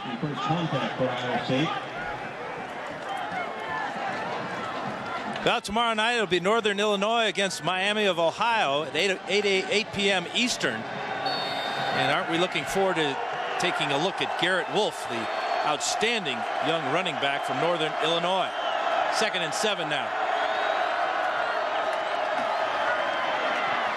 Glenn, one more time on that right side. Yeah, Garrett's getting a lot of play for Heisman now, isn't he, Dan? Well, he's on my list. I tell you that much, Tim. I know he is. You know, a couple of real stars ahead of him, Troy Smith and Adrian Peterson. But you can see right there in my spot, I've got him number 3rd right now. Well, he got a tremendous article in the USA Today this week. A lot of the scouts are starting to look at him. A lot of the voters are starting to get at least notified about him. Well, it's a great story. And one that we'll be following closely. 3rd down and 3 now for the Cornhuskers. Good catch by Taylor. He's going to run for the first down, and he's going to get it. Fumble. He dropped the ball, and Iowa State's got it. Huge turnover. Hardy's still down there battling. Second fumble, Tim, of the game for Taylor. First one he lost. Stevie Johnson at the bottom of the pile, making his first start at safety, gets the huge turnover for the Cyclones. Well, it all started with the coverage, because if you watch this, it's a low snap. He's going through his progression. You saw him look to the left, the right, then he runs. And by running and stumbling, ball comes loose. Huge play, big turnover as Steve Johnson, who's now playing safety, comes up with the fumble recovery. And the guy he replaced at safety, John Banks, along with Tyrone McKenzie, jarred that ball loose after Taylor picked up the first down. They may look at this one again. It looks like Bill Callahan's going to challenge this one.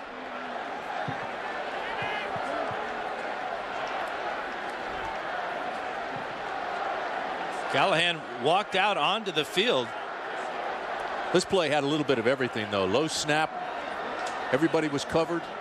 You mentioned they moved Banks over and they move Johnson to safety. He gets off his receiver who was blocking, comes up and makes a nice tackle. The ball's loose and he's fighting for it. The stumble, the ball's out. No question it's a fumble. There is absolutely no question that ball was out. All 3 linebackers in on that play. Give Alvin Bowen some credit as well. Well, that end zone view right there showed the ball was out. This one, his body, well, it's not blocking either. You can see it's out before he hit. It appeared that Banks put his helmet right on the ball, and that brought it loose. So the 2 guys they move come up big. Banks moves from safety, where he was benched, to become a starter at linebacker. And Johnson goes over to become the starter at safety. Both make a big play here. Now, if this play is not reversed, here's John Bible. It's confirmed. Yes, sir. So Nebraska loses a timeout on the coach's challenge.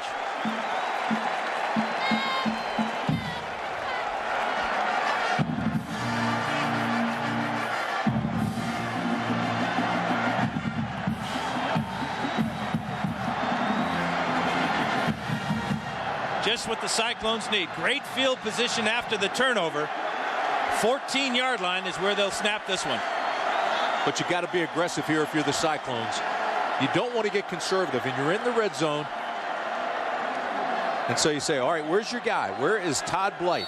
Or where's John Davis? John Davis only has 1 catch, and he's got leaping ability at 6'4". There's Blythe. Davis the other side. At the bottom of the screen, here's the quarterback rollout. For Meyer, he dives down to the 11-yard line. Andrew Shanley with the tackle. All right, but if they're looking at that play, they had Blythe as the second receiver. He's 6'5", and he was matched up against Grigsby, who's 5'9". And remember, this is a secondary that had all kinds of problems last week against Kansas. Gave up 400 yards passing. That's a lot of problems. Here's your guy again. There's Todd Blythe. This time they put a bigger guy on him. Meyer looking his way to the end zone. Touchdown! Out of bounds! Austin Flynn with the attempt for the touchdown. Andre Jones on the coverage. When State looks back at this ball game, they're going to say, wait a minute. Nebraska scores with 3 seconds left in the half. Blythe has a foot on the line, which would have been a first down. And I tell you, I thought that was a catch. And his left foot was in bounds. Did he have the ball when his left foot was down? McCarney cannot challenge, though. He's already used his challenge. Well, there it is. It should be reviewed upstairs. That's a catch. Again, no whistle to stop the play. Incomplete pass. 3rd down, pressure on Meyer. He throws it away. It's a moot point now, but it should have been challenged from the booth upstairs. Andrew Shanley on the safety blitz, putting pressure on Brett Meyer. Dan, I can't understand that. Every play is reviewed. They're watching the replays that we have here at ABC. His left foot was down and his right foot was close, but all you need is the one. That's Terry Turlington and Tom Ohlers in the replay booth. Here's the catch. Left foot is in.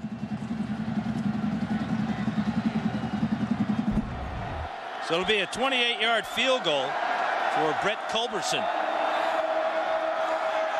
Oh, the hold of Austin Flynn. Here's a fake.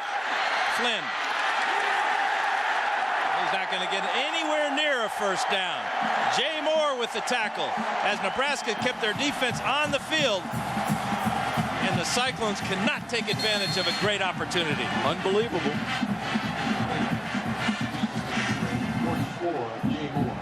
8:40 to go in the third quarter. A golden opportunity snuffed out by the black shirt defense. Austin Flynn short of the first down. Nebraska ball when we come back.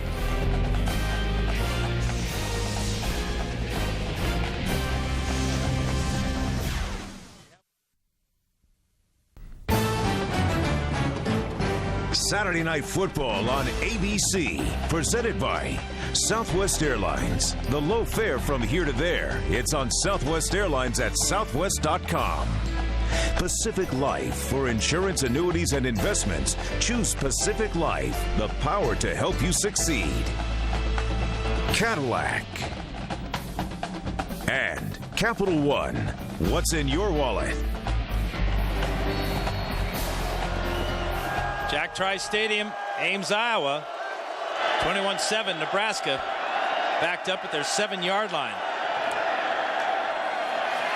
And right up the middle, it's Brandon Jackson. Let's go back and take it. Iowa State says they ripped the ball loose. And the umpire comes in and says he was down. Cyclones have to feel like they're snaking it. I mean, they've had 2 touchdowns this half, and neither one of them are on the board. Blythe called for pass interference, and then this. Now, you tell me this isn't a catch, and he's inbounds. All right, there's the catch. Look at his left foot. Even the right foot was close. But that left foot is definitely in when he makes the catch. And if you look at this view, he frees it right there. That's a touchdown, folks. No doubt about it. Jackson right side. He's got a first down. And out of bounds. John Banks tackles him out of bounds, but how demoralizing. And then to go for a field goal fake when you're in range of a chip shot field goal and come up woefully short. So you put it all together and you say, okay, they're hanging in there in the first half, and Nebraska scores with 3 seconds to play in the first half. That changes the complexion of the game. Then they come down, Blythe scores, called back pass interference. That touchdown called back, and still 21-7. And a first down for Nebraska. Jackson. As the Cornhuskers go back to the ground attack. Greg Austin again pulling from his left guard spot, getting out in front. This ESPN production is available on ABC HD, presented by Dish Network. Pick up a 5 for Jackson. Boy, Nebraska had 2 warm-up games with Louisiana Tech and Nicholls State before they got a turn the corner type game with USC. They lost that 28-10, but they've been red hot ever since. And we have a discussion.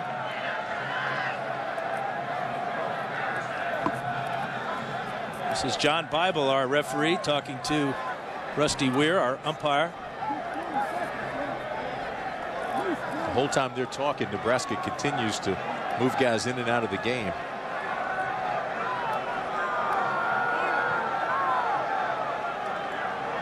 Not sure what the discussion was about, but let's play ball, boys.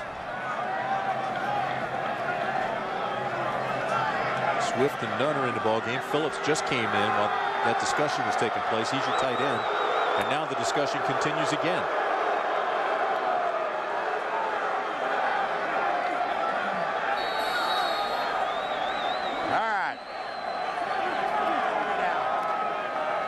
Frustrating turn of events for Dan McCarney and the Cyclones. 2nd down and 5 now for Zach Taylor in the shotgun. Jackson right side. He gets knocked out of bounds by DeAndre Jackson. Flag down. Number 32, Jackson. All right, one thing you have to do when the ball game starts to get like this, you've got to maintain control of your emotions. Emotions can get in the way of concentration, and sometimes it leads to penalties. That's one of the wide receivers holding on the outside that gave Jackson that 1st down.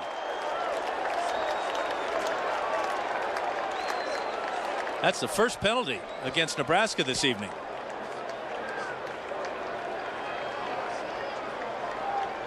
Both of these teams do pretty well in penalties. I mean, Iowa State, the least penalized team in this conference.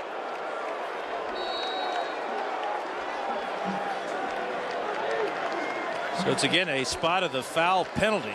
9-yard gain by Jackson, a 10-yard penalty. Will bring up a 2nd down and 6. Josh Mueller and Hunter Tifatiller, new tight ends for the Cornhuskers. Jackson again on that right side, and again a good gain and a 1st down. All the way out to the 40-yard line. Greg Austin having an outstanding day, leading the way for number 32. And he continues to get better. You know, he had that shoulder problem last year. He's finally healthy. He was never right last year. So he comes in now, and they want to give him more and more carries. And just watch his vision. Watch how his eyes move his feet. The cut back here to the left. Boom, right there. And then up straight up the middle. Very nicely done. 1 yard shy of 100 for Brandon Jackson.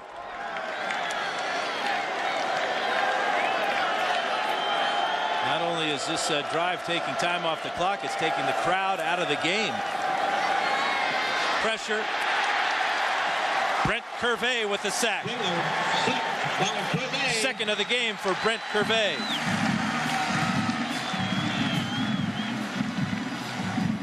Just look at the expression on Taylor's face. He knows that's the last thing they wanted right there. They've got momentum. They've gotten a few breaks. He sees the middle, and he knows I'm going to step up and still make this play. And it closed down on him. Curvey is so quick for that size. He's 295, but still moves so well. Last 2 times they've gone back to pass. Taylor's had to carry the ball. Good coverage in the secondary by the Cyclones. 2nd and 15. Shovel pass to Jackson. He breaks 1 tackle. Broke the tackle of Sean Moorhead, the defensive end. And Dan, it'll bring up 3rd down in a taxi ride. And one thing about Nebraska, they've been very efficient on 3rd downs when it's 3rd and short. They have not been very effective when it's been 3rd and long.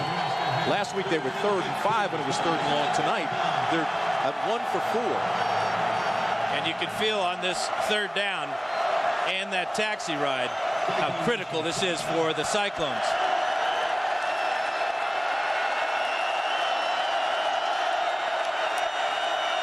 Maurice Purify at the bottom of the screen, out of the picture right now.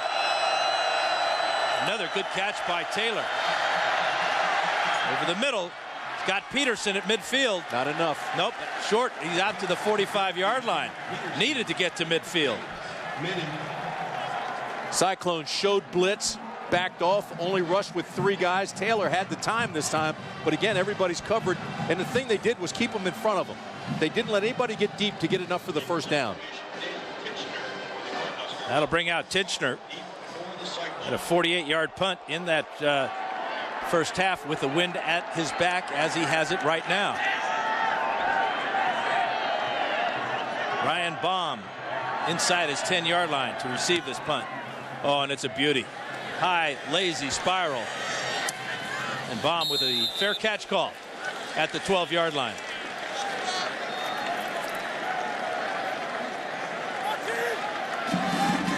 Well, it's time for your leader to step up for the Cyclones. Brett Meyer, the junior quarterback, will start to feel the pressure as he tries to lead the Cyclones back down 21-7.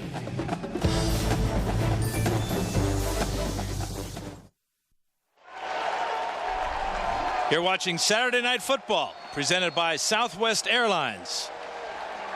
Cornhuskers 21, Cyclones 7. From the 12-yard line, Meyer fakes to Hicks.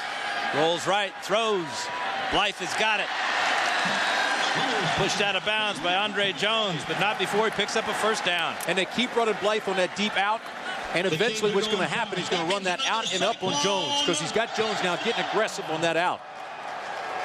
And it's clear that Jones is the man to stop Blythe, because he's following him from sideline to sideline, taking him in that man-to-man coverage. And Jones is 6 feet, but Blythe is 6'5". I mean, so you still have a mismatch, even though you have your better and taller corner on him. Jones is that junior college guy. You know, he's a speedster. Spent a year at Kentucky. On the 29-yard line now. Again, a fake to Hicks. Meyer over the middle this time. Incomplete. Trying to get it to John Davis. Jack, we saw Blythe trying to fire up the team. What did he have to say? Well, he's actually continuing to fire him up, Dan. You would think with all of the miscues and the problems that Todd has had in this series or in this second half that he might be a little despondent. No, he's gone each time that they have gone on and gone off to the sidelines.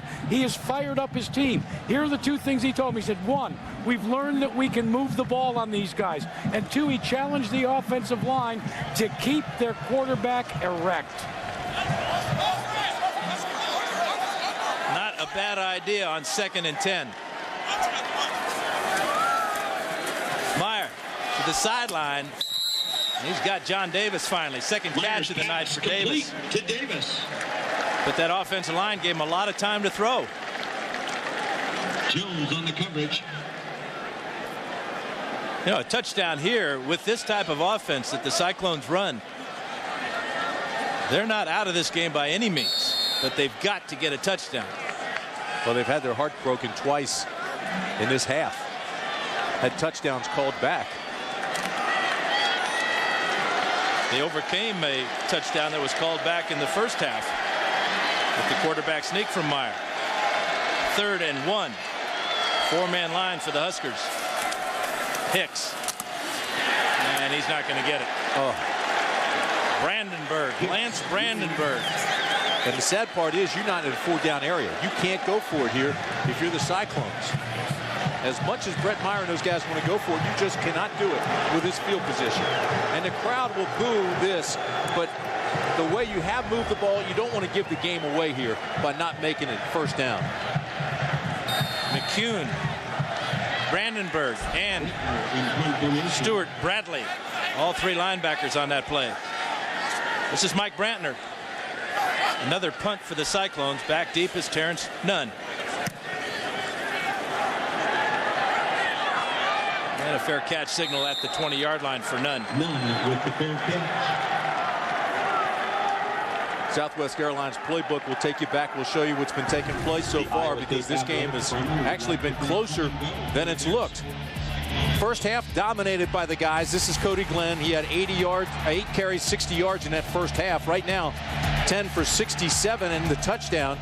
But here's your guy, Brandon Jackson, number 32, 16 carries, 99 yards and a touchdown. And look at the patience. The big offensive line for Nebraska has dominated. That was the story in the first half. Here in the second half, not as efficient. And Jackson is in the game behind Taylor. He gets it on first down. And he's met right in the hole by Alvin Bowen. That's how you lead the country in tackles. Alvin Bowen making a hard hit for Iowa State. Time now to check in with John Saunders. John? Dan with our SportsCenter 30 at 30 update. Auburn, the number 2 team in the nation, was upset. Darren McFadden had a tremendous game, including 63 yards on this rump, 27-10. Meanwhile, the Tigers beat the Yankees, so they'll face the A's in the ALCS. Back to you. John Banks drags down Brandon Jackson on that second down play. Well, the defense for the Cyclones has played pretty well here in the second half. And I know that Meyer wasn't excited about not going for it on 4th. But it wouldn't be bad if the defense made a stop right here. They'd get decent field position. And you still have 2:15 to play in the 3rd. Yeah, they've had the time of possession in their favor. Nebraska, 8.5 minutes. More than the Cyclones. 3rd and 5. And every one of these 3rd downs is now huge. Jackson left side. And he's not going to get the first down. The Cyclones hold him. Tyrone McKenzie first there. John Banks there as well. And you really got to hand it to John Banks. He started at safety for them last week, was demoted to a backup linebacker. When Adam Carper got hurt, he was promoted to starting linebacker, and he's played well today. Yeah, Banks is one of those guys where he's been playing in the secondary, and for a long time they've talked about moving him up to the linebacker spot. Carper went down and just kind of made that transition. Tinchner with another punt standing inside his 15-yard line. Ryan Baum is back deep for the Cyclones. Almost blocked. Fair catch signaled by Baum, and he makes the catch. He dropped 2 last week against Northern Illinois. DeAndre Jackson came close to blocking that Tinchner punt. You know, Mike Tirico has an excellent preview of our Monday night matchup. Mike? Bigger impact addition in the NFL this year than Steve McNair. He's led 2 straight last-minute comebacks, helping Ray Lewis and the Ravens open up perfect 4-0. Denver's defense has allowed 1 touchdown in 3 games. Jake Plummer and Javon Walker finding chemistry. Baltimore in Denver at 8:30 Eastern on ESPN's Monday Night Football. Meyer back to pass on 1st and 10. McCune with pressure. And a completion to John Davis in front of Andre Jones. John Davis, and a personal foul penalty afterwards. Will tack on 15 more. Boy, Davis came out of nowhere. He exploded the last 2 games with 13 catches and 180 yards and a touchdown. You add that to Blythe, and now you've got 2 guys that are getting hot here in the second half. And the Cyclones are thinking, hey, we're still in this ball game. And you know, John Davis loves playing against the Cornhuskers from Papillion High School, just outside of Omaha. Another catch. Man, I know we've talked about it, but I mean, despite the Achilles injury, he has not missed any practices since coming back. Just phenomenal. Apparently that was a sideline warning against the Huskers. 1st and 10 now. It's nickel in motion. Meyer rolling left. Going deep. Too deep. Picked off. Grigsby's got it. Courtney Grigsby with his first interception of the year. Bad read on the part of Meyer, and I'm not sure what he was looking at. Because he was looking downfield, double pumped, and then threw deep where only the defender was. See him? Double pump. He's watching, and then he throws it. And there's Grigsby, number 2, the only guy that has a chance at it. I mean, John Davis was not even close. He was pulling up underneath the coverage, and Meyer went deep. Time permitting, stay tuned for the Thrifty Car Rental postgame report featuring scores and highlights with John, Craig, and Doug back in New York. So again, the Huskers have the ball. Again, they're backed up in their own end, but they still lead by 14. Yeah, but that interception is a deflator. This is Cody Glenn pulling tacklers out close to the 20-yard line. So you wonder how many times can they turn the ball over. They turn it over there. And now the defense has to come back on. They've been on for a long time this half. They've been doing their job very effectively, but now you got to wonder if that's a deflator right there. There's no question. They're just wearing out the Cyclone defense as we come to the end of the 3rd quarter. This presentation of Saturday Night Football presented by Southwest Airlines will continue after this message and a word from our ABC stations. Nebraska 21, Iowa State 7. You're watching ESPN College Football on ABC.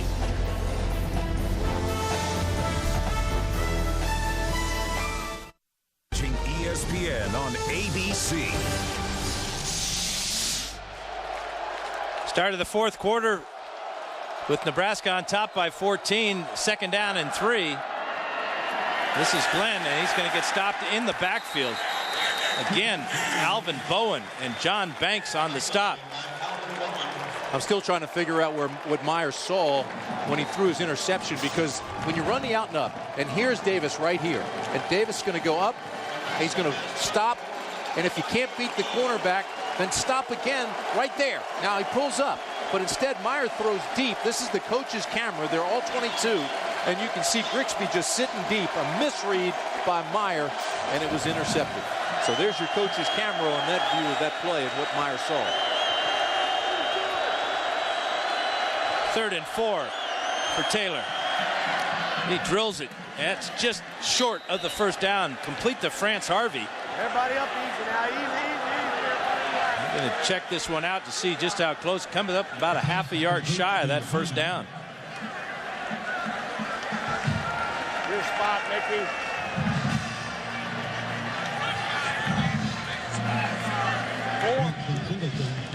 You know, Tim, getting back to the interception, that is the danger of having options in your passing game. You talk about being on the same page. Good example of wrong page. Yeah, you're right. You're absolutely right. If they've got options, you better be on the same page, or that's going to happen, the pick. It'll be interesting to see how much pressure Dan McCarney will try to bring on Dan Titchler. Remember, Ryan Baum had a 65-yard punt return for a touchdown last week against Northern Iowa. That was a big play in that game. He's going to get good field position if he just hangs on to the football and fair catches it. But if he returns it, he's got a chance to be in Nebraska territory. And this is a short, high punt. Baum makes the fair catch at the 41-yard line. 13:38 to go in the ball game. Imperative that Brett Meyer builds a drive for the Cyclones.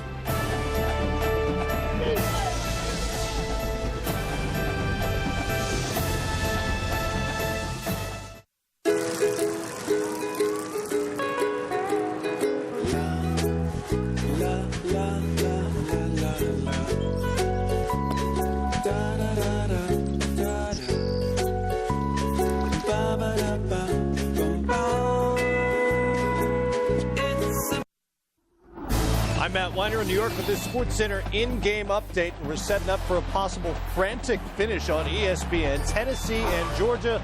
The Vols get a special teams touchdown. Georgia gets it right back. Thomas Brown, 99 yards between the heads. 1st and 10 for the Cyclones and Brett Meyer. Hicks right side. He's going to get about 5. Dan, you've got to give the Cyclones so much credit. I mean, they're down 21-7. They have not backed off. They still have their emotions. They still believe they can win this thing. And that's with a couple touchdowns called back in this half. They overcame a penalty that took a touchdown away. Touchdown run by Brett Meyer in the first half when they got down to the goal line and snuck one in. But second half seems like every call has gone against them. And they made a questionable decision on a field goal try when they tried to fake it. Well, and you better believe they remember that Nebraska blew that 17-point lead last week against Kansas. 5-yard gain for Hicks. Meyer over the middle. Thrown behind his receiver, R.J. Summerall. Meyer's pass intended for R.J. Summerall falls incomplete. He had him in the middle of the Nebraska secondary, but just threw it a tad behind him.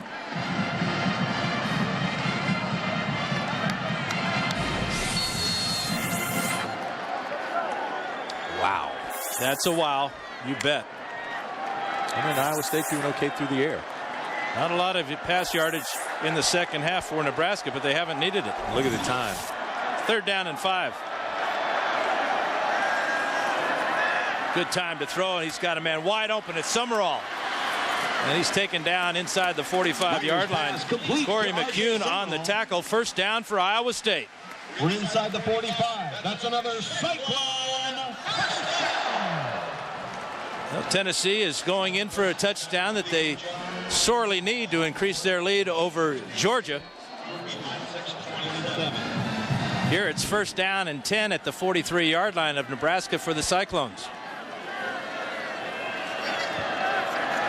Blythe and Davis in the slot to the bottom of the screen.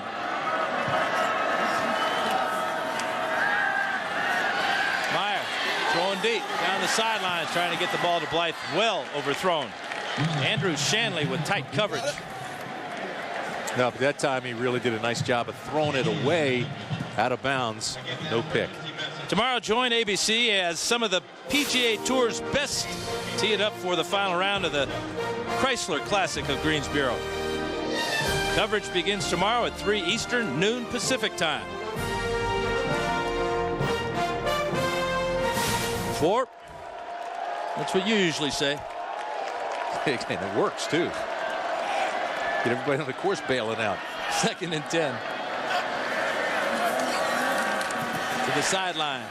And Blythe's got it. Out of bounds. First down, Cyclones. Complete to Todd Blythe.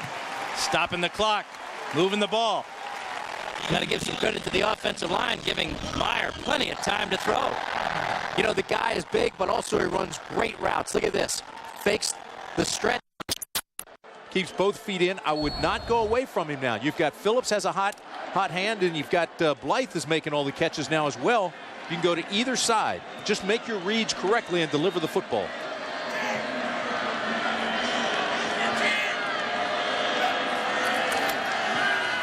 Quarterback draw. He runs right into traffic there. Number 94, Barry Cryer, is the first to meet him. Meyer on the keeper. Jack, how about a little bit more on our quarterback, Brett Meyer? Well, you saw one of his best assets right there. The coaches say, one, he's not afraid to take a hit. But the most important thing, and we've seen it in the second half, guys, they told us that he has always had a knack for finding the right guy. What we mean by that is the wide receiver that has the hot hand. Looks like, at least in the second half, it's been his roommate. And there he is, Blythe. Blitz by Nebraska, coming after, and he throws that ball away. And he threw it far enough across the line of scrimmage. There will not be intentional grounding. Well, and I don't know what the fans are booing. He really couldn't do anything else. That's a smart play by Meyer. That might be Nebraska fans booing that he threw the ball away and didn't get flagged for it. Shanley came on the safety blitz. Corey McCune came right up the middle with Bo Rude. All right, well, if you watch where the snap is, and all of a sudden he drifts right, gets out of the box, the tackle box. This year you can go out and come back in and still throw it away. Why would you want to? 3rd and 10 for Meyer. And we got a false start. False start on the Cyclones. That'll back them up. Oh. You know, when State goes back and looks at this tape, they're going to be so disappointed by the way they hurt themselves with turnovers and penalties. Well, their defense has kept them in this ball game. There's no question about that. Good field position and good defense, getting a turnover but not getting any points out of it. And the defense was beaten pretty badly in that first half, and so they showed a lot of resolve to come back here in the second half and stand up against the Cornhuskers. Well, you wonder if we're in 2-down territory now. 3rd down and 15. I think you'll have to be with 11:20 to play. Rolling left. Meyer throwing into coverage. Incomplete. Zone coverage that time. Courtney Grigsby dropped off from his flat position. Tierre Green as well on Todd Blythe.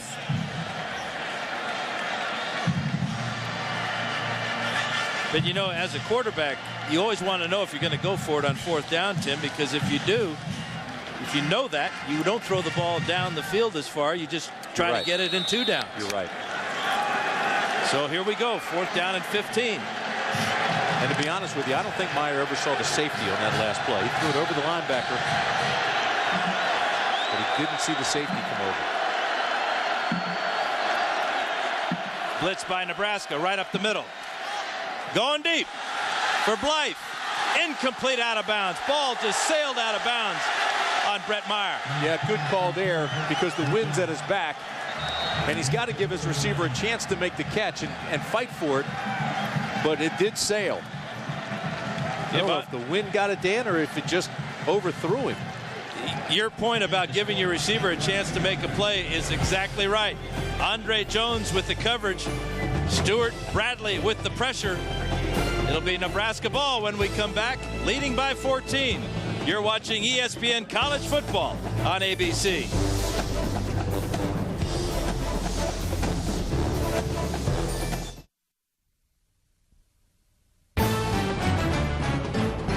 Saturday Night Football on ABC, presented by Southwest Airlines. The low fare from here to there. It's on Southwest Airlines at southwest.com. Nissan, proud presenter of the 2006 Heisman. Visit theheismanvote.com to cast your vote. And Dish Network, better TV for all.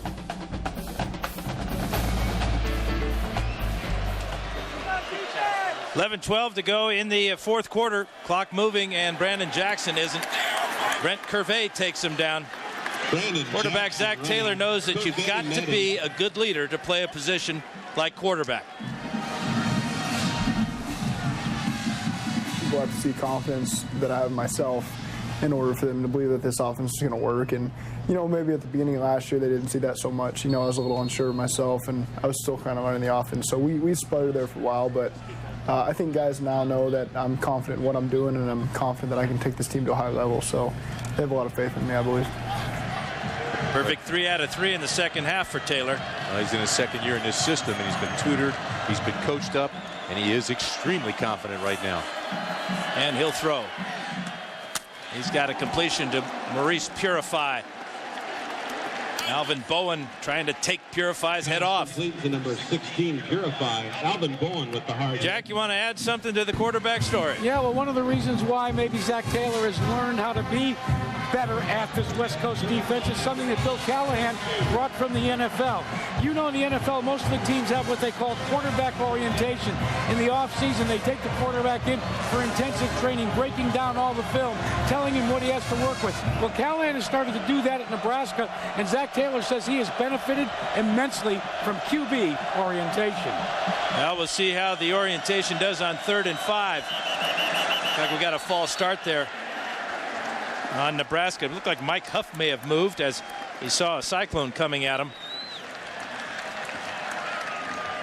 You know, and staying with the Taylor story as they walk this penalty off is the fact that after last week, Bill told Zach, don't look at stats. Don't be fooled. It almost cost him last week. He had that big first quarter, and then they lost a 17-point lead. So he's thinking now, I've got to be consistent for all 4 quarters, and that's something Bill Callahan has drilled into him all week. And part of that orientation is to see cut-ups of the great players that have worked in this system. Guys like Joe Montana and Steve Young, Rich Gannon. Great guys to look at and pattern your game after. 3rd and 10 for Zach Taylor. A lot of time to throw. Deals it out here to his tight end, Phillips. And Phillips will only get to the 45-yard line, a couple of yards shy of the first down. Got an injured Cornhusker down on the field. Appears to be right guard Greg Austin. Well, everybody gives Bill Walsh all the credit for originating the West Coast offense. But everybody forgets at the time he was working for Paul Brown. And it was Paul Brown that sat down with him and said, hey, listen, we don't have a strong arm quarterback because Greg Cook got hurt. And so they brought in Virgil Carter. So they needed a short dink and dunk offense that would fit Carter. And so that's how they came with the West Coast offense. Well, and Virgil Carter led the NFL in passing, as did Greg Cook, as did Kenny Anderson, all Cincinnati Bengal quarterbacks. Bill Walsh then came out to San Diego in 1976 and tried to work with a floundering quarterback with the Chargers at the time, who did not lead the league in passing until a guy named Don Coryell got there. Good sign to see Austin up, but not a good sign to see him having to be helped off the field. He's had an outstanding evening leading the running backs to huge gains. Well, the thing about Coryell that I always loved was the fact that he took it vertical so often with a lot of the same ideas. Well, another name to throw in that discussion, along with Paul Brown, that influenced Bill Walsh and Don Coryell, was Sid Gilman, the Hall of Fame coach. Absolutely. He coached the Chargers with players like Lance Allworth and John Hadle. So this will bring up a 4th down, and that's Dan Tinchner. Ryan Baum is deep again one more time for the Cyclones. 5 punts tonight for Tinchner.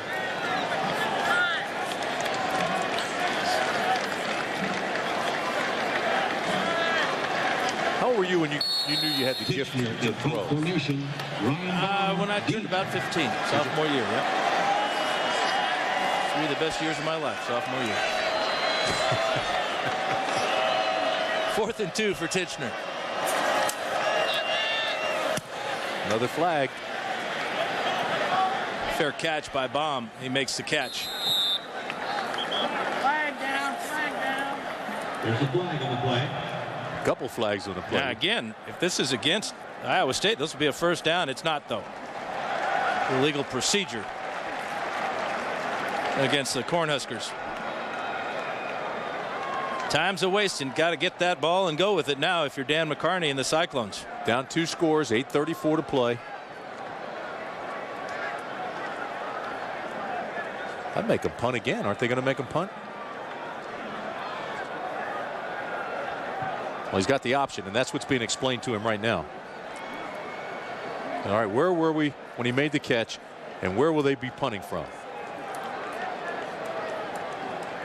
And the other thing is when the ball signals the play, the clock will run. He's going to move him back. Oh, he's going to take the ball. That's a smart move. Especially after your punt returner dropped a couple last week. Although he's been pretty solid tonight. Well, you've all heard of the 3,000 hit club, but when we come back, you'll meet a young man hoping to reach an all-time college football milestone. You're watching ESPN College Football on ABC.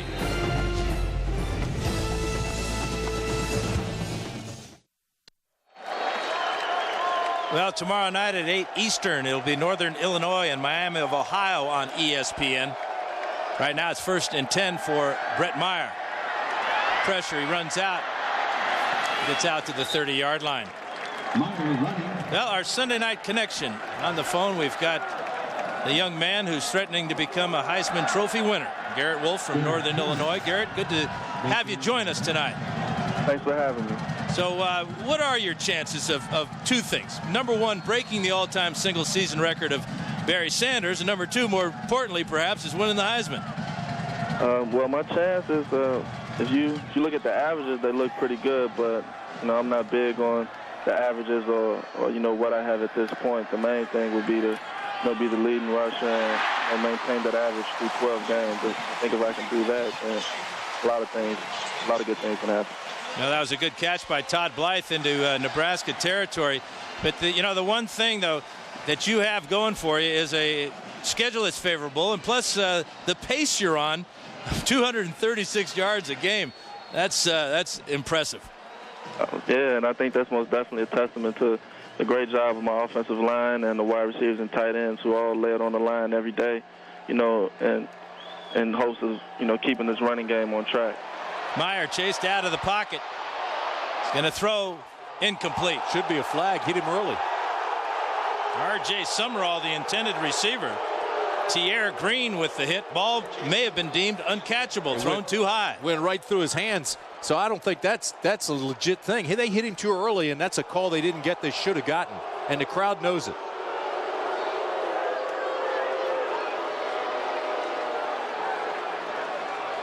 Watch this replay now. And you tell me if he doesn't come early. First of all, the ball goes right through his hands, so it's catchable. But the contact is there on his back before the ball even gets there.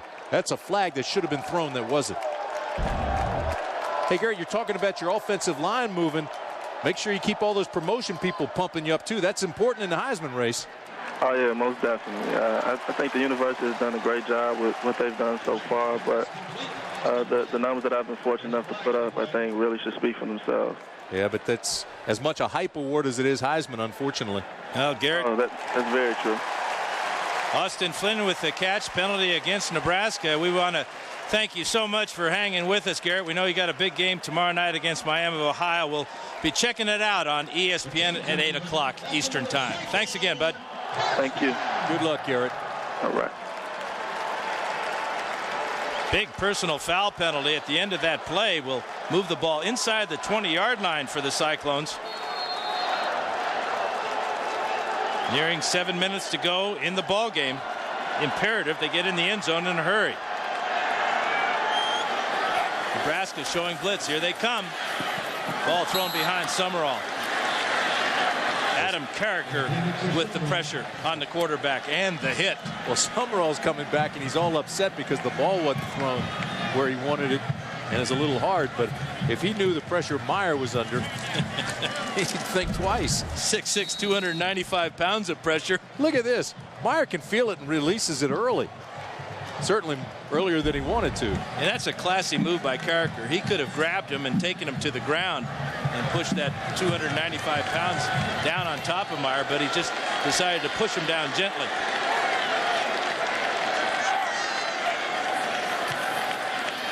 Meyer rolling right. Pressure from McCune. Now he's going to throw it away. Bullseye. Hit the down marker. Well, Wednesday at 10:09 Central, an all-new The 9 right after Lost. USA Today gives it 4 stars and calls it the best news show of the year.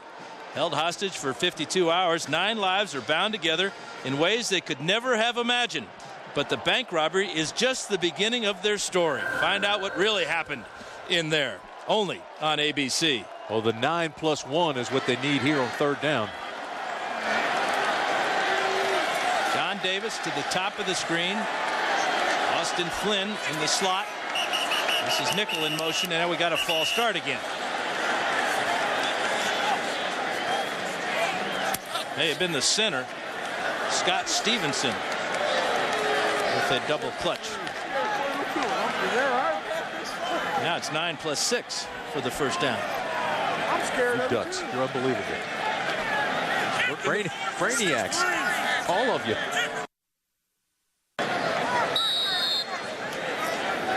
This is a huge play. Well, another penalty against the Cyclones, just killing them. It's the danger of the shotgun formation sometimes. Nebraska has brought pressure in this situation before, and here they come again. And Hicks moves early. That's going to be another penalty. Ball knocked away. Boy, Grigsby's lucky he didn't get a flag or correction. I can't believe they didn't call Hicks for moving. Or Denars for throwing him to the ground.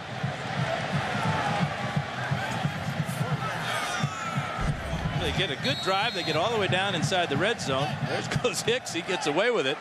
Pressure by McCune. And watch this extracurricular. Yeah, Tenarce with the throwdown. Huge play, to say the least, on 4th and 15. Again, pressure from the Cornhuskers. Meyer hanging in, thrown to the end zone, incomplete. Todd Blythe couldn't bring it in with one hand. Oh, and Meyer knows he had him too.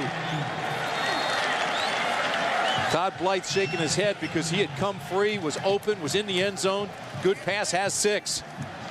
Got behind Andrew Shanley.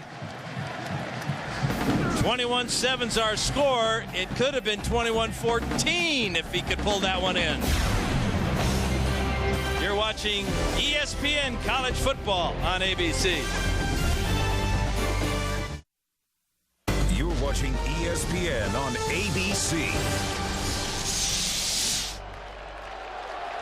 Clock rolling at 6:40 to go in the ball game. 1st and 10 for Zach Taylor. Cody Glenn. First down. Out to the 40. Midfield. Steve Johnson on the tackle. And they can feel it now because it's their ball game to win. And I'll tell you why. Zach Taylor tonight is 17 for 21, 131 yards. And as we go to the Pacific Life game summary, this is the pass that put it away to Maurice Purify. But look at the other calls that got away from the Cyclones. Touchdown catch by Blythe, but he was called for pass interference. And how about this one to Davis? There's the catch, there's the touchdown, but no, sir. They said he was out of bounds and replay didn't turn it over. So there you have it. 2 touchdowns scored by the Cyclones this half that didn't count. That 28-yarder by Glenn pushes him over the 100-yard mark tonight. Ball right on the 50-yard line. Here's Glenn again. He sees a hole back over the middle and picks up 5. Under 6 minutes we go. The clock rule will continue to move that clock at a faster pace. Scoreless second half. After it appeared we were going to have a high-scoring shootout type of game. But Iowa State in the second half, 6 possessions. They punted twice, threw an interception, and 3 series ended on downs, including the last one. And no matter what the final score is, Dan, this game was actually a lot closer than that score indicates, whatever it may be at the end. 2nd and 5. Here's Jackson, left side. He breaks the tackle of Bowen, picks up a first down, and takes it down to the 35-yard line. One of the great things about college football, and Nebraska in particular, Jack, is their walk-on program. Yeah, Dan, and in fact, the fullback, that was the tradition. And behind me, number 47, Andy Gaddafi, walked on as a potential fullback and was cut. 2 days later, he still was at practice, but he was on the defensive side of the ball. He made a big hit as a linebacker, and he stayed as a walk-on. But then just this year, he was awarded a scholarship. And to put the icing on the cake of this story, Andy Gaddafi finally revealed to his teammate and to his coaches, he's blind in one eye. If that is not collegiate perseverance, I don't know what is. Thank you, Jack. Great story. That's Cody Glenn. Cody Glenn running for Nebraska. Time now to check in with Matt Weiner. Matt? Hey, Dan, I've got a singular All-America Player of the Week update for you. Texas quarterback Aaron Ross all over the fairgrounds this afternoon. A couple of interceptions and a fumble he picked up and turned into points in the Horns' Red River win. Text vote to 87654 on your singular wireless phone. You could win a chance at the national championship game. Thank you, Matt. 2nd down and 8 for the Cornhuskers. Taylor milking the clock here as he shifts Phillips to the left side. Glenn, left side. He's got a first down. Used every bit of that play clock too, Dan. He snapped it with 1 second on the play clock. Glenn used his blocker, Dane Todd, well.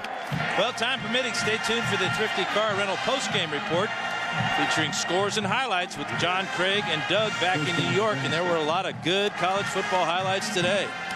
Texas just looked dominant in that second half, didn't they? They really did. And here in Nebraska, they'll go to a 5-1 record and a win on the road. The Huskers, they get their North title hopes rolling big time now. That's balance in your backfield. And remember, neither of those guys started the game. Marlon Lucky is the slated starter.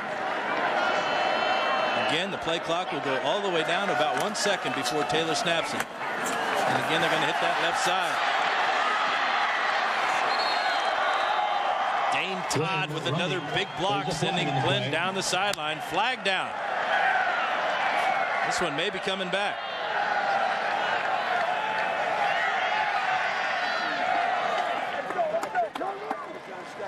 John Bible, our referee, having trouble with his microphone, but the signal tells you holding against the Nebraska Cornhuskers.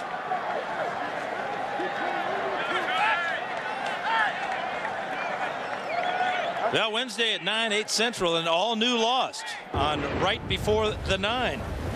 For the survivors of Oceanic Flight 815, the real adventure is just beginning. Plan your escape, uncover the mystery, join the adventure. USA Today says it's the best is back, and it's only on ABC.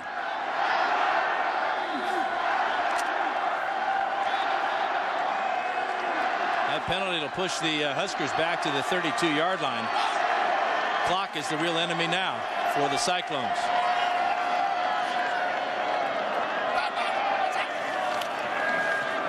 Jackson. And he gets tackled at about the 30-yard line. Alvin Bowen with another tackle. Bowen from McKenzie making the Iowa State tackle. Clock continues to roll, 2:45. Zach Taylor doing a nice job of managing the game right now. Next week, the Cornhuskers go back on the road to Manhattan, play Kansas State, where they lost the last 4 times against the Wildcats. This is going to be a big win for Bill Callahan and his boys as they take the 3-hour bus ride back to Lincoln tonight.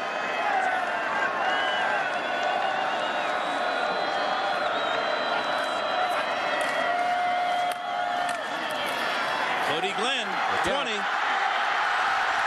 Inside the 10. Cody Glenn, tackled by John Banks. John Banks lifts him up. Wearing him down physically and mentally right now. All night long, and watch the blocking by the white jerseys, and watch Glenn just take his time, pick his hole. They all slide down. He's got the blocker in front of him. They box in the contained man, and Cody Glenn cuts back. And once you cut back, it's like running downhill. Terrific run by Glenn. First and goal for the Huskers.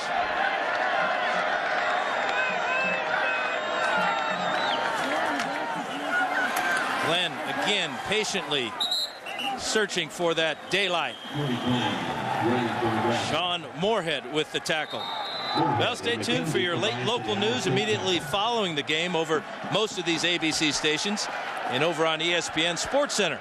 We'll have post-game analysis along with all the scores and highlights of the day. Talking about Nebraska's win, and they go to Kansas State next. It doesn't get easier for Iowa State. They have to go to Oklahoma.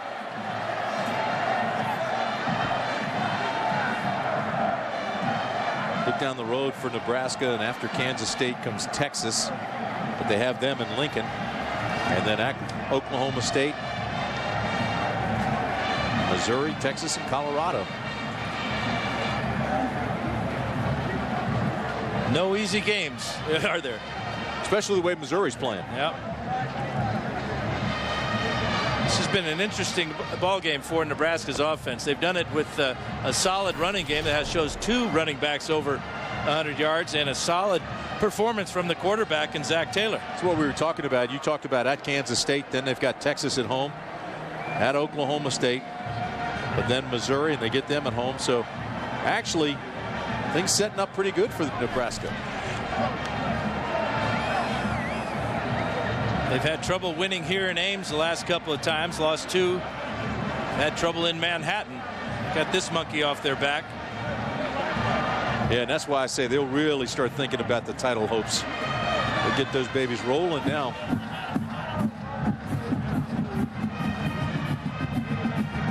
Well, I think they ought to give a game ball to everybody on that Nebraska offensive line. Patrick, Austin, Byford, Huff, and Slauson. Just watch the white jerseys and look at the holes that they've opened up for both Jackson and Glenn. And the patience of that zone blocking. Look at them all go down now. Stay in their hip pocket, cut back left. Great read. The offensive line doing a heck of a job. And the running backs really making it pay off. Well, they're so confident and patient as running backs behind that talented offensive line. Second down and goal. Here's Glenn, right side. Touchdown, Nebraska. Cody Glenn breaking tackles, patiently getting into the end zone.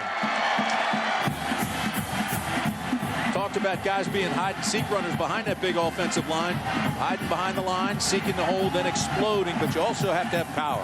And this is your power guy. Cody Glenn is 6 feet, 230 pounds, getting bigger and stronger all the time. So there's no hole, so he just busts right through it and creates one. Nice run by Glenn. And how about the play calling? All 9 plays on the drive, all running plays. Jordan Congdon with the 28th point.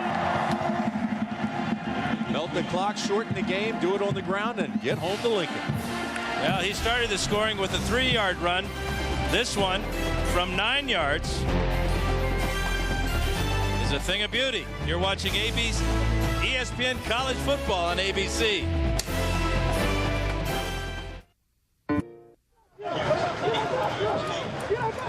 .148 yards rushing for Cody Glenn on the night. His running mate Brandon Jackson, 116 yards on the ground.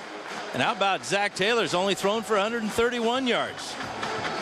They came in knowing they could run the ball on the Cyclones, and they did. Congdon will kick off. DeAndre Jackson and Drenard Williams are deep. This is Jackson. He gets out to the 25-yard line.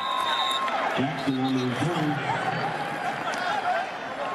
Jack, a win like this has got to earn Nebraska some respect, doesn't it? I had to agree, because when Chris Patrick came running off after that touchdown, he came right up to me, mano a mano, and that's exactly what he said. He says, do you think now, finally, we may have earned some respect from people?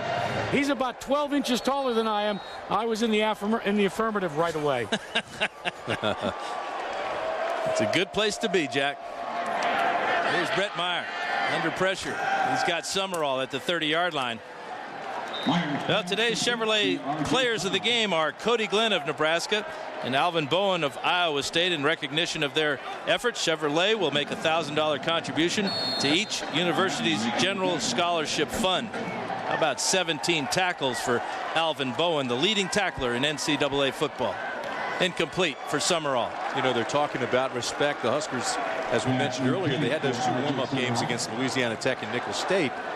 And they really had a game against USC that could have really earned them some respect nationwide, but they lost that 28-10 to the Trojans. This is a team that is still acclimating to the West Coast offense. The defense is playing well. The offense is getting better. The big offensive line.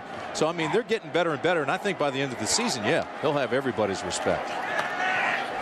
Third down here for Meyer, searching for time to throw. Now throws it away. We got a flag down. Seeing big Matt Slauson, the right tackle for the Huskers on the sidelines with the face paint and everything. Reminds me of our old partner Keith would say, now there is a big ugly. All in due respect, though, my friend Matt. 6'5", whatever you are. Pardon you, do you agree with me, though, about the USC was a statement game? They needed to win that. I mean, Iowa State is one thing, going on the road and beating Iowa State. But, I mean, to be brutally honest, this is Cyclones' 3rd loss of the year. No question about that, Tim. I mean, there's no shame in losing to SC. I think the question is how they played offensively in that game. Very conservative. But you can see how it's paid off with the running game and how dominant as it's been tonight against the Cyclones. There's another incomplete pass. Exactly right. Good point. And this will be a team by the end of the year that I think will be just really, really talented. And you can see they get better every game. Well, they have depth, too.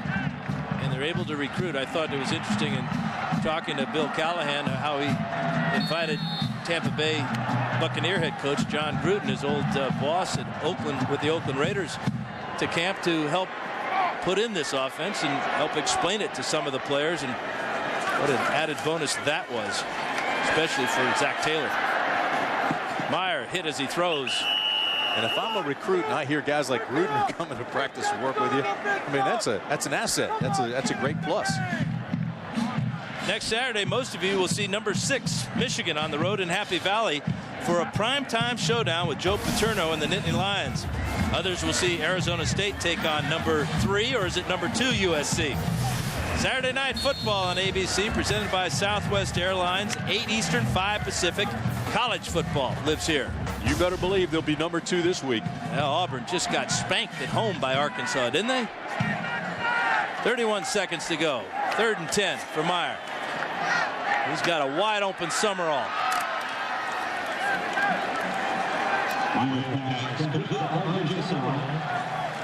That stops the clock. 22 seconds left while they move the chains and to put it in play and start that clock immediately.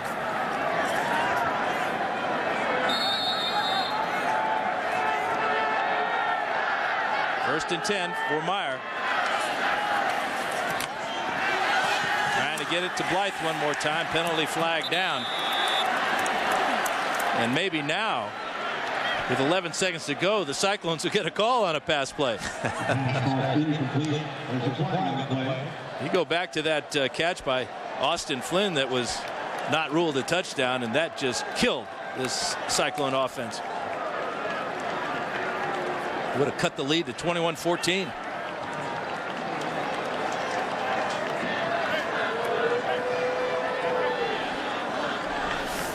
Take a look at our updated standings in the Big 12 North. Missouri continues to roll. Texas Tech fought back in that ball game, but Missouri answered.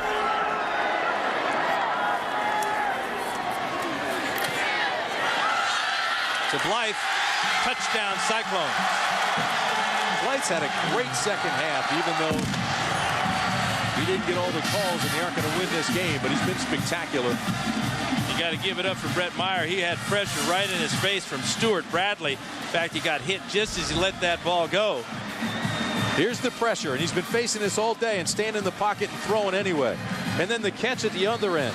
Todd Blythe with 6 catches now, 96 yards, and this touchdown. Great concentration. Actually could have been called pass interference right there. Never turned around for the ball. Brett Culberson with the extra point. Good hold by Flynn. Good kick by Culbertson.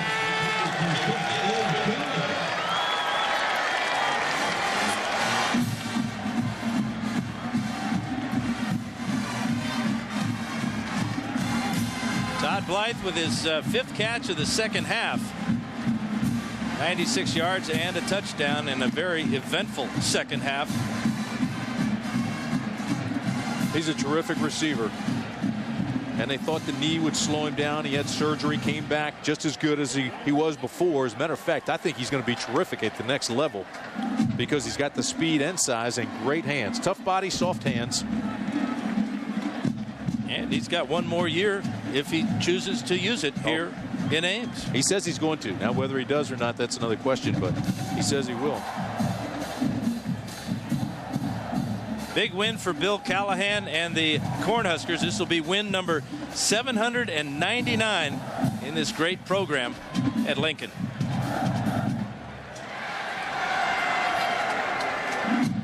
Tough loss for Dan McCarney.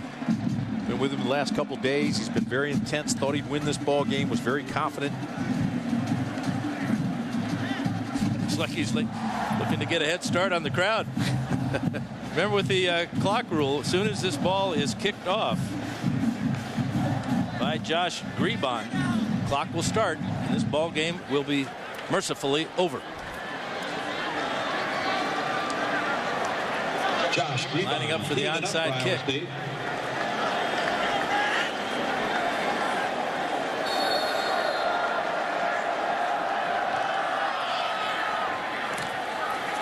Todd Peterson, first one to touch it.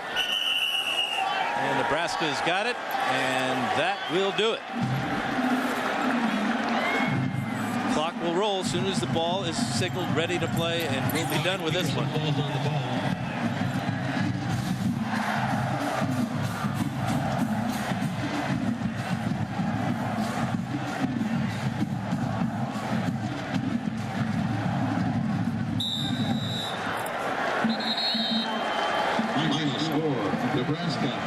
And Kurt Mann is the center for the final play, coming back from a serious bout with mononucleosis. Great to see him back in action, if just for 1 second. Callahan and McCarney. And Jack Arute is with the winning coach. Jack? Well, Coach, what was the turning point in your mind tonight? Oh, I just felt that our defense played well all along. They kept after the quarterback. They were persistent in the pass rush. And we ran the ball more effectively on the road, which is a good sign, especially late. What does your quarterback, like Zach Taylor, what does that allow you to do with this West Coast offense? Well, quite a bit. We didn't have a chance to open it up in the second half. We were a little more conservative. We were trying to run the clock and trying to chop it a little bit and allow our defense to stay fresh and stay after the QB. But he allows us to do a lot of things. All right, who gets the game ball tonight? The whole defense. There you go. Thanks, Coach. All right, thank you, Jack. Final thoughts, Tim? I already gave the game ball to the offensive line, but that's okay. He's the head coach. Give it to the defense. They played well. Well, once again, our final score, Nebraska 28, Iowa State 14. Tune in next Saturday at 8 Eastern on ABC. Most of you will see Michigan take on Penn State. Others of you will see Arizona State battle the Trojans in Los Angeles. For Tim Brandt and Jack Arute, I'm Dan Fouts. This has been Saturday Night Football, and you've been watching ESPN College Football on ABC.